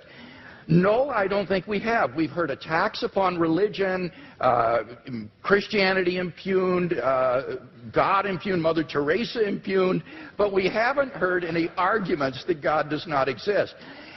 Mr. Hitchens seems to fail to recognize that atheism is itself a worldview, and it claims alone to be true, and all the other religions of the world false. It is no more tolerant than Christianity with respect to these other views. He asserts that he alone has the true worldview, atheism. The only problem is he doesn't have any arguments for this worldview. He just asserts it. So it seems to me that if you're going to have a worldview and champion it tonight, you've got to come to a debate prepared to give some arguments, and we haven't heard any. He did have an argument about evolution, but when I explained that, it actually turned out to be supportive of theism. Evolution actually provides evidence for the existence of a designer of the universe. So we've not heard any good arguments to think that atheism is true. Now, I presented 5 reasons to think that theism is true. And this is what God, or the God hypothesis, does give you. He asks, what does it give us? It explains a broad range of human experience, philosophical, ethical, scientific, historical, experiential. I find the attraction of the God hypothesis is that it is so powerful in making sense of the way the world is. For example, the God hypothesis explains the origin of the universe. Mr. Hitchens has completely dropped this point in tonight's debate when we saw that, in fact, scientific and philosophical evidence points to a beginning of the universe out of nothing, and therefore to a transcendent personal creator of the cosmos. The teleological argument, the fine-tuning that is established in the initial conditions of the universe, not to speak of in the biological complexity that then ensued. And again, Mr. Hitchens has dropped that in the course of the debate tonight. So we have a creator and an intelligent designer of the cosmos. Thirdly, the moral argument. We saw that without God there are no objective moral values. And here Mr. Hitchens has consistently distorted the argument. He's portrayed the argument as, how would we know moral values if we didn't believe in God? We don't need to believe in a tyrant in order to find moral values. Unbelief doesn't produce wickedness. That is all irrelevant. The point is that there is no foundation on a naturalistic worldview for the moral values and duties that we both want to affirm. And he agrees with that. This is what he says, and I quote. He says, our innate predisposition to both good and wicked behavior is precisely what one would expect to find of a recently evolved species that is half a chromosome away from chimpanzees. Primate and elephant and even pig societies show considerable evidence of care for others, parent-child bonding, solidarity in the face of danger, and so on. As Darwin put it, any animal whatever endowed with well-marked social instincts would inevitably acquire a moral sense or conscience as soon as its intellectual powers had become as well developed as in man. That is the sociobiological explanation of morality. The problem is that that moral sense that develops in pig societies, chimpanzees, baboons, and Homo sapiens is illusory on atheism, because there are no objective moral duties or values that we have to fulfill, and that's what the theist can offer Mr. Hitchens. And so I want to invite Mr. Hitchens to think about becoming a Christian tonight. All of honestly, if he is a man of goodwill who will follow the evidence where it leads, all of the evidence tonight has been on one side of the scale. And he wants to affirm objective moral values, so why not adopt theism? The resurrection of Jesus has gone unrefuted. The argument is not that it's too improbable to be false. The argument is that you need a historically sufficient explanation to explain why the disciples came to believe this. And there isn't one apart from the empty tomb and appearances. It's not a matter of rumor because the empty tomb was public knowledge in Jerusalem. It would be impossible for Christianity to flourish in Jerusalem in the face of an occupied tomb. Finally, the immediate experience of God. If there's anybody watching or listening to the debate tonight who hasn't found God in a personal, experiential way, then I want to invite you as well to think about becoming a Christian. I became a Christian as a junior in high school, and it changed my entire life. And I believe that if you'll look into it honestly with an open mind and an open heart, that it can change your life as well.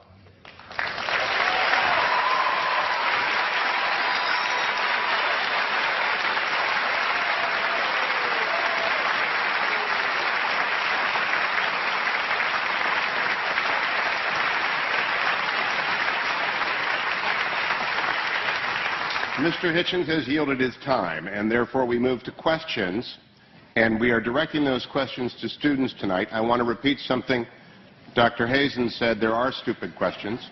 I want to add to it, we are uninterested in your opinions, only your questions matter to us. I don't know where the microphone is. Can we hear the first question? Each participant will answer every question. Dr. Craig, Mr. Hitchens, thank you so much. It's been great listening to you both. My question is for Mr. Hitchens. Mr. Hitchens, in your book, God is Not Great, you say that, quote, there are 4 irreducible objections to religious faith, end quote.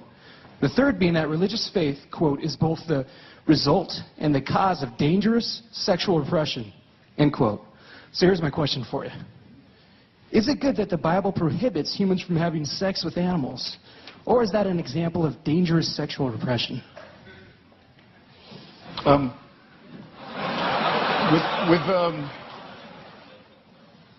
The allusion I was making was not to the man-made in the ordinary sense nature of religion, that you can tell from studying some of its codes that it's humans that are inventing it. That's why so many of the injunctions in the Old Testament are, as you quite rightly say, concerned with agriculture, shall we put it delicately. But it's more that it's men-made, that it's designed to keep women in subordination. But could you answer the question? Do you think the Bible is right to prohibit humans from having sex with animals? I don't know of any good advice about having sex with animals. In favor of it, I mean to say, look, there are things that if people do, incest is one, and cannibalism is another. If you do them, you'll die out. A society that permitted it would. There were societies in New Guinea that did practice cannibalism, and there's a terrible disease that you get called kuru if you do it, and it seems to be. If you like, there are some rules that are self-enforcing. That's not what when I was talking about sexual repression, I was talking about the enormous number of prohibitions on sex between men and women, and on the evident fear of female sexuality, and the superstitious dread, for example, of female menstrual blood. Things of this kind. Dr. Craig, your assessment of that question and answer. Well, I think the question illustrates that apart from God, whatever is in nature is right. There is no thing barred in nature if there is no sort of objective moral code. So the question is a good one because it illustrates that here is a guideline for sexual expression that is very good for human beings and not something that's meant to be repressive or harmful to human beings. In fact, the studies I've seen says that religious people have more fun with sex than people who are not religious. And it's actually shows that they are more sexually satisfied in marriage and so forth. So I think the question makes a good point. I think I have to have another bite of this.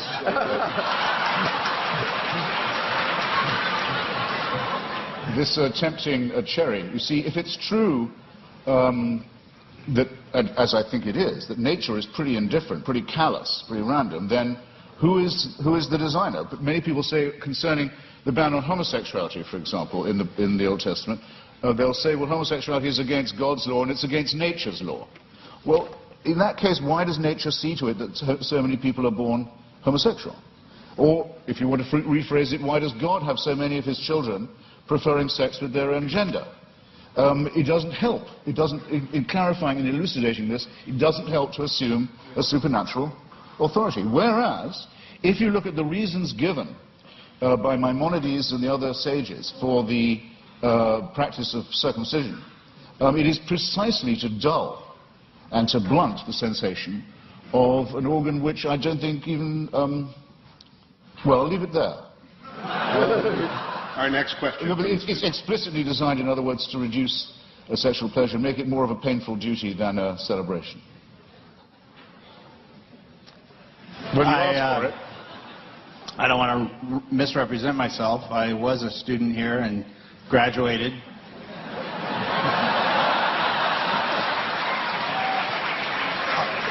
Somewhat by the skin of my teeth, but Mr. Hitchens, you stated that some of your most strongly stated arguments are that the results of religion, violence, death, destruction, the motivation being religion, discredit those who would promote a belief in God. However, I think there's an imbalance there in that the nuclear bomb was created by physicists and is the most demonstrable violence perpetrated on mankind. So I wonder how you respond to that. Well, physics isn't an ideology. Physics isn't a belief system. It's a science. Well, I think that would be subjective. I mean, you could, any more than the Marie Curie discovering radium makes her practice morally different. I mean, it's not comparing like with like. What I'm talking about are specific religious injunctions to do evil, to mutilate the genitalia of children, for example, to take the pastor, Douglas Wilson, who Dr. Craig was just mentioning, with whom I crossed swords several times this year, recently in Dallas. I happened to be mentioning to him about the commandment to exterminate the Amalekites in one of our debates. He said that commandment is still valid. If there were any Amalekites, it would be his job to make sure that they were all put to the sword. And some of the virgins left over for slavery, purposes better imagined perhaps than described. I think this is a very serious problem. I'm not taking refuge in the commonplace that sometimes religious people behave badly, that would discredit religion. That would be a very soft option. I'm saying there are specific biblical, scriptural injunctions to do evil. Dr. Craig, in that regard, those who are announced atheists who have done evil in the world, particularly in the last 20th century, the Marxists, the Trotskyites, the Stalinists, have they done more damage in your view and more evil than the Christians? Well, this is a debate, Hugh, that I don't want to get into because I think it's irrelevant. I as a philosopher, and I mean this, am interested in the truth of these worldviews more than I'm interested in the social impact. And you cannot judge the truth of a worldview by its social impact. That's just irrelevant.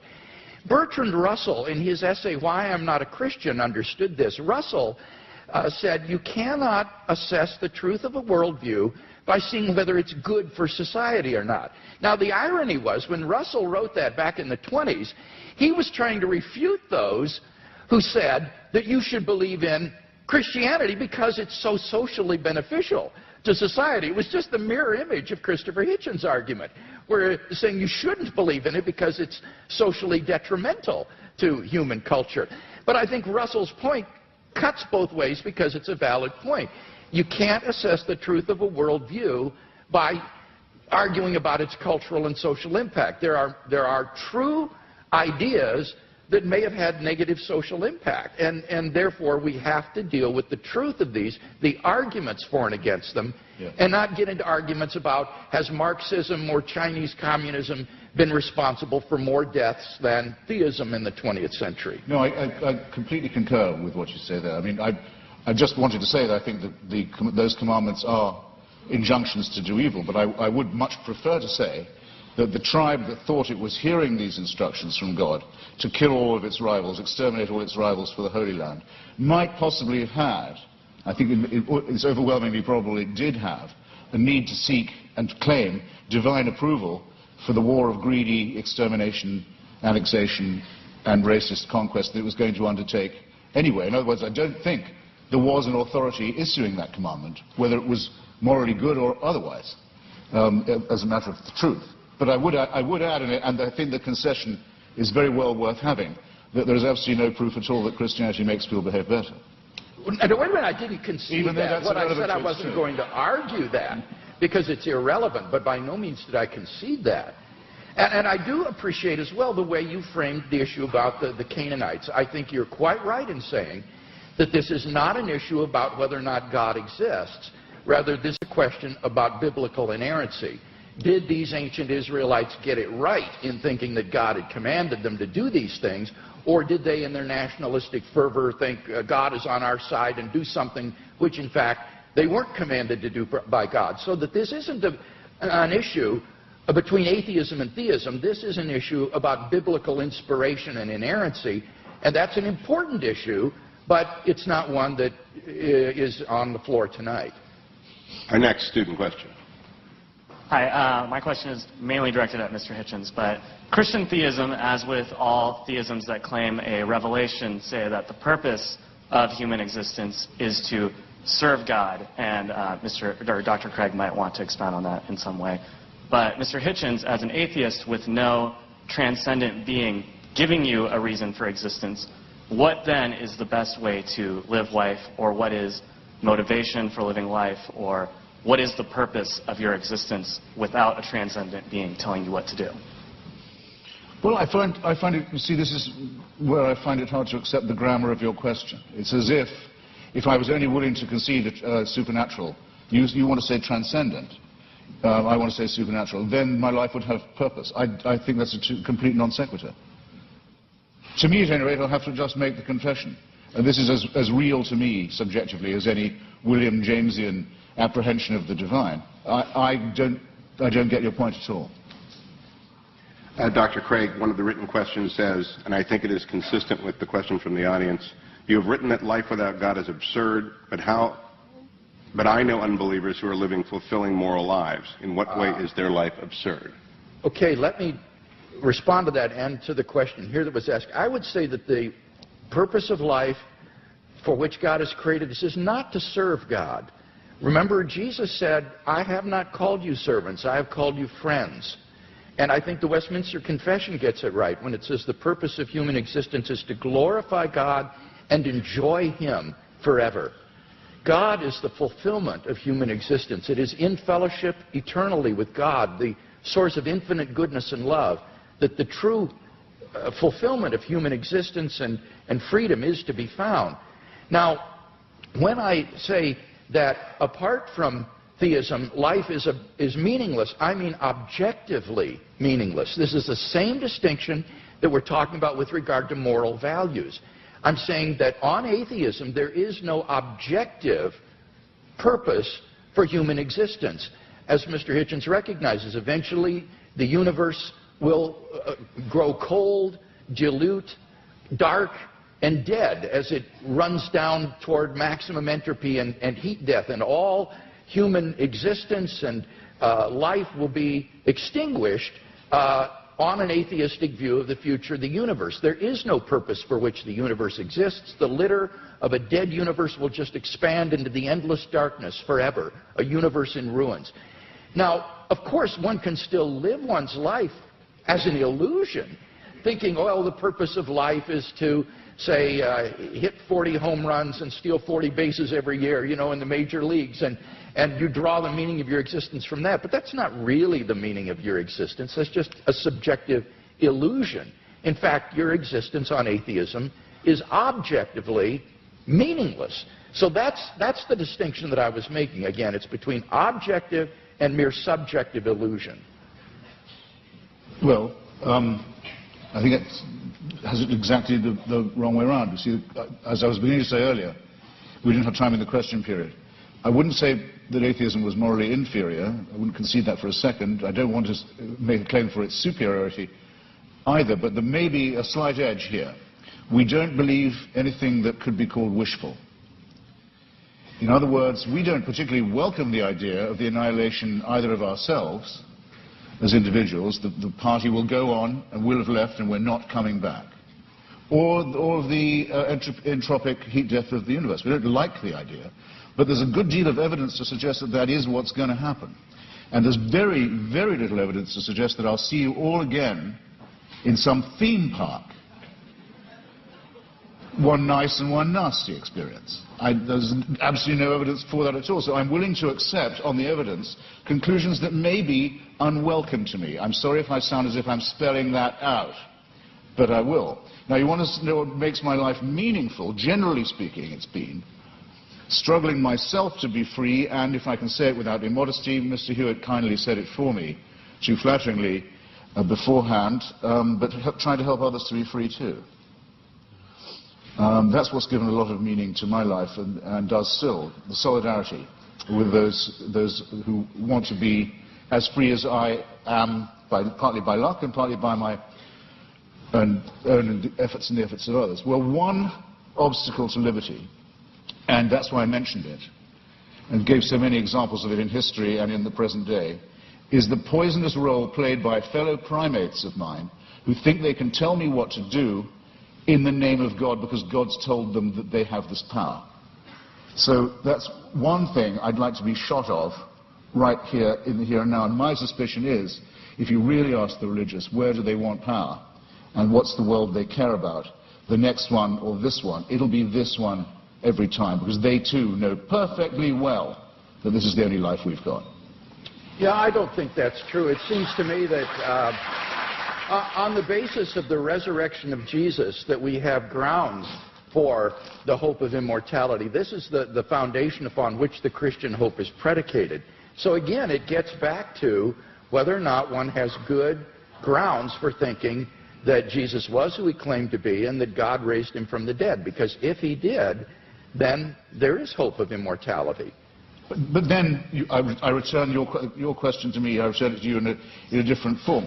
If there's going to be a resurrection, an ingathering, if in the end all injustices will be cancelled, all tears dried, all the other promises kept, then why do you care what happens in this brief veil of tears? Why do the churches want power in the here and now? Why do they want to legislate for things like abortion or sexuality or morality? Why bother? I mean, isn't it just as much the case, as Dostoevsky says about atheism, that without God all things are possible, that with God all things are thinkable too? Not at all.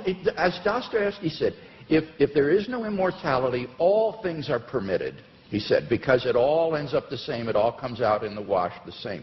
But if there is a God who exists, who loves human beings and has created them in his image and endowed them with intrinsic moral value and unalienable rights, then you have every reason to treasure other persons as ends in themselves.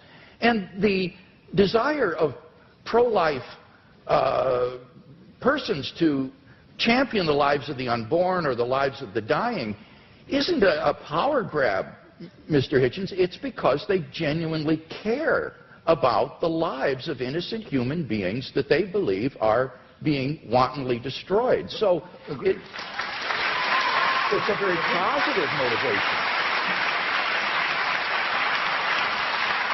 Agreed, but there are perfectly good humanist motives for doing all those things, and if you want to have a reason for caring about the survival and health and well-being of others, the idea that you might depend on them for the only life you've got, and they on you for solidarity, is just as good an explanation for right action. Per contra, if people think God is telling them what to do, or they have God on their side, what will they not do? That's what I meant by the reversal of the Dostoevsky question. What crime will not be committed? What offense to justice and to reason and to humanity is not regularly committed by people who are convinced that it is God's will that they do that? If they commit such atrocities, it is only because they act inconsistently with their worldview rather than in line with it. Jesus would not have been a guard at Auschwitz or someone who would take away the human rights of another person. need to ask what kinds of actions are sanctioned by a worldview. And on atheism, as Dostoevsky said, it seems everything is permitted. Humanism, without God as a basis for humanism, is just a form of speciesism, a bias in favor of your own species. I think Christianity affirms the real basis for humanism. Auschwitz is the outcome of centuries in which the Christian church believed that the Jewish people had called for the blood of Jesus of Nazareth to be on their head for every generation.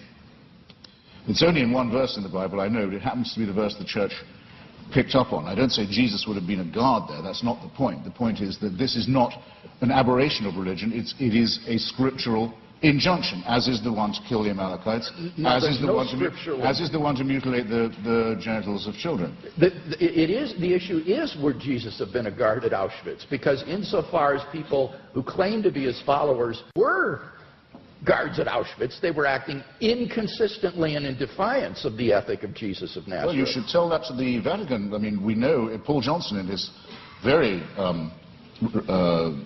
friendly history of Christianity, says that up to 50 to 60% of the Waffen-SS were practicing, confessing Catholics in good standing. No one was ever threatened with discipline by the church, with excommunication, for example, for taking part in the final solution. The only Nazi ever excommunicated by the church was Joseph Goebbels, and if you like, I'll tell you why. To the student. His wife was a divorced Protestant. He was going to tell us anyway. Excuse me, Christianity does have some standards. Next student.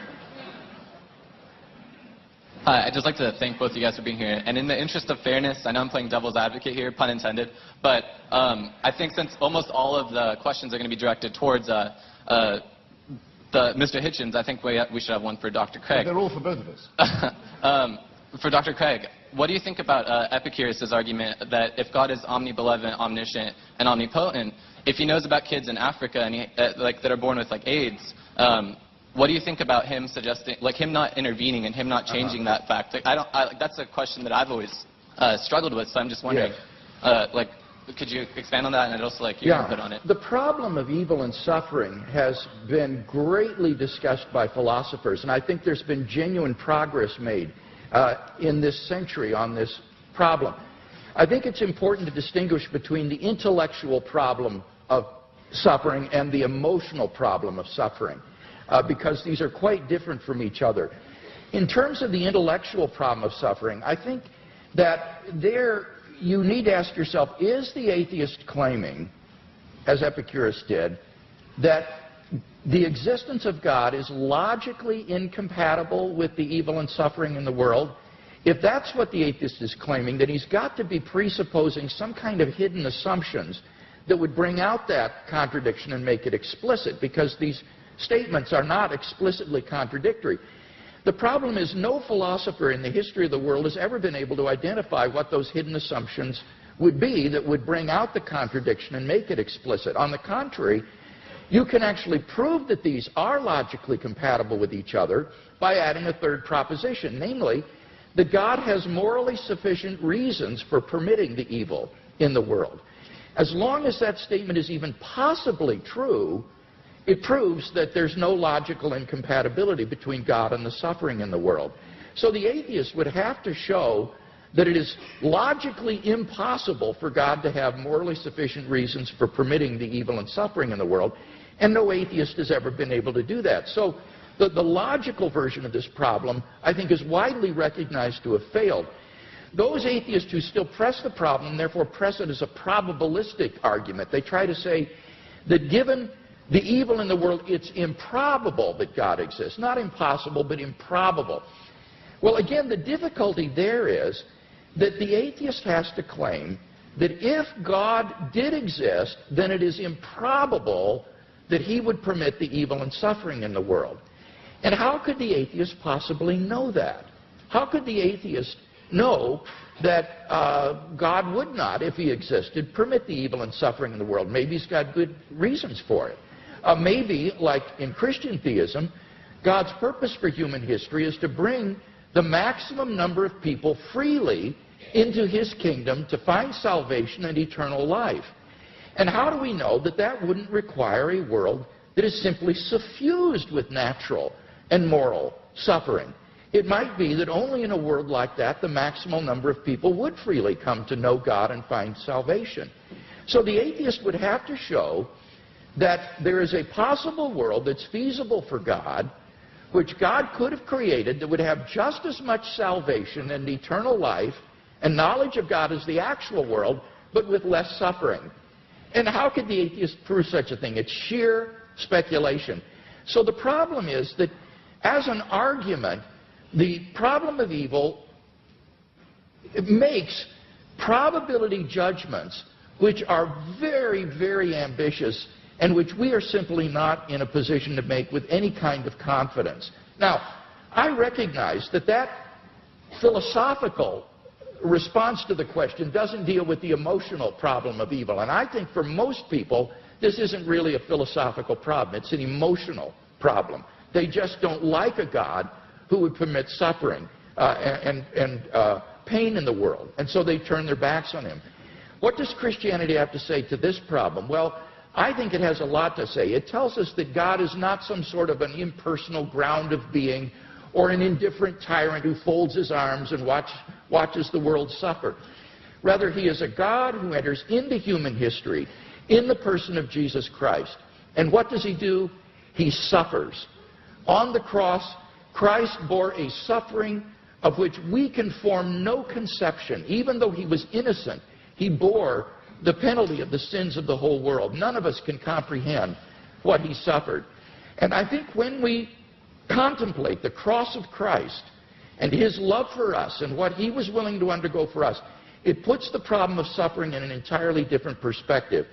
It means, I think, that we can bear the suffering that God calls upon us to endure in this life with courage and with optimism for an eternal life of unending joy beyond the grave because of what Christ has done for us. And he will give us, I think, the courage and the strength to get through the suffering that God calls upon us to bear in this life. So whether it's an emotional issue or an intellectual issue, I think ultimately Christian theism can make sense out of the suffering and evil in the world. As the clock winds down, I reserve the last question for myself, Mr. Hitchens. Just on the devil's advocate point, when the Vatican asked me to testify against Mother Teresa, I discovered, which I did, I discovered that the office of devil's advocate has been abolished now. So I come before you as the only person ever to have represented the devil pro bono. Last question. Yeah. Now, I'm not one of. I was very intrigued by that reply, and largely agree with it. If I was a believer, I would not feel God owed me an explanation. I'm not one of those atheists who thinks you can go around complaining. I mean, if you make the assumption that there is a deity, then all things are possible. You just have to be able to make that assumption.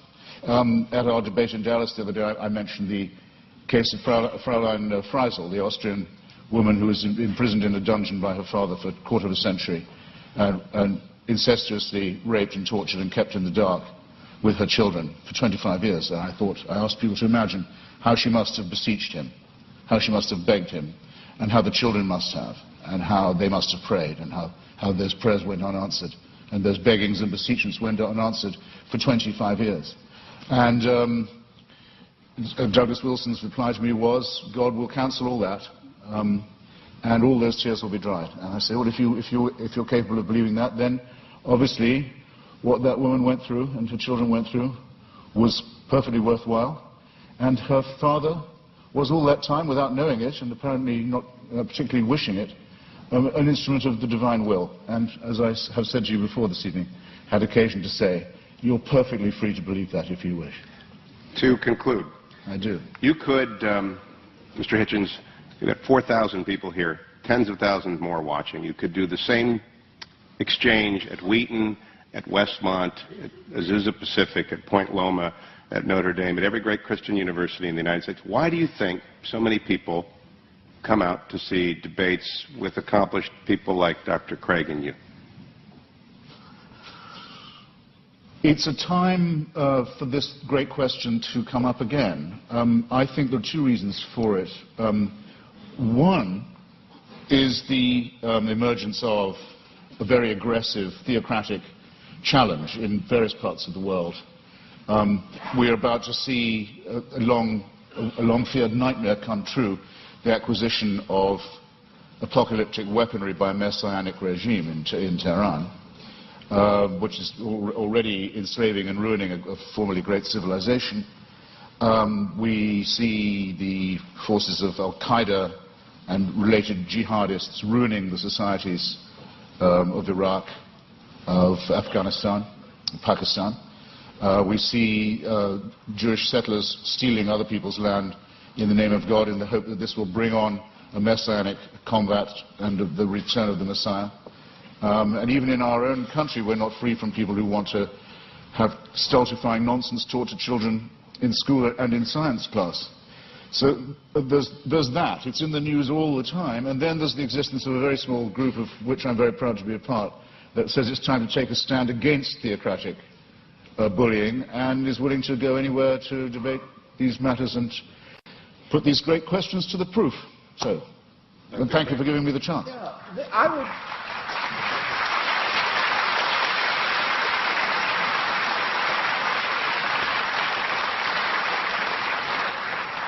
I would answer the question somewhat differently. I think that what we're seeing is the fruit of modernity. In the Enlightenment, the church and the monarchy were thrown off in the name of free thought and unshackled human inquiry.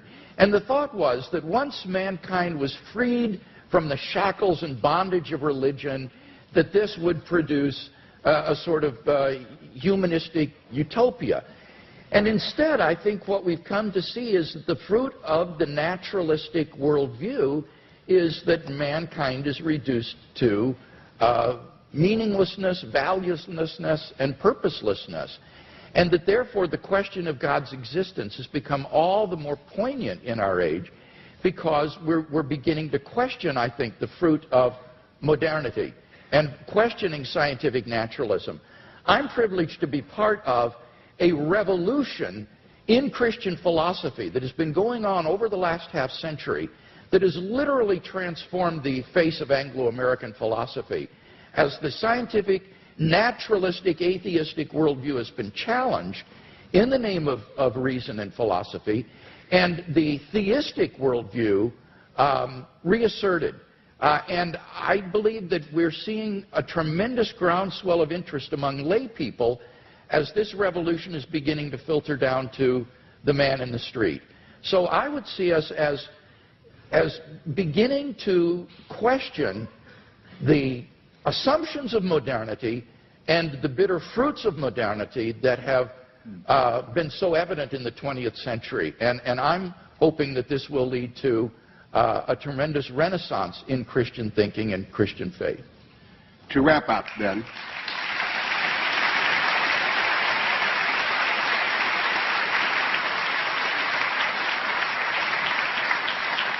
five quick observations and some instructions.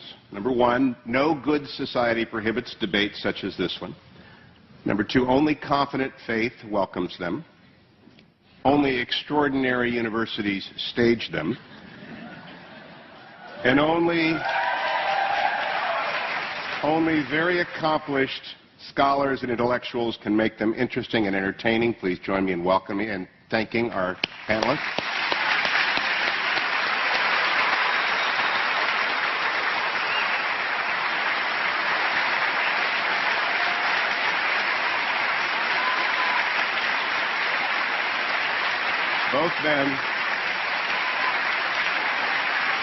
Both men,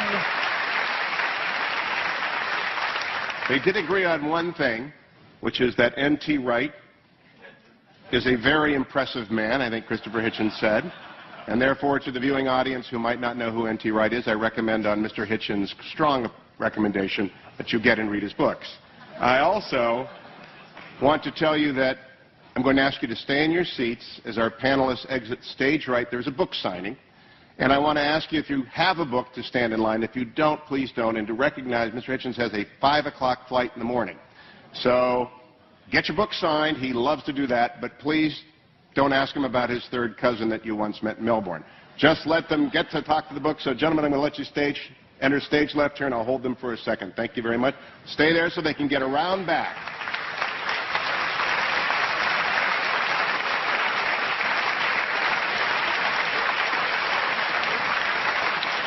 Finally, I want to thank Dr. Craig Hazen, Torrey Honors Institute, and everyone at Biola for coming this evening. Have a safe, productive trip home. Good night.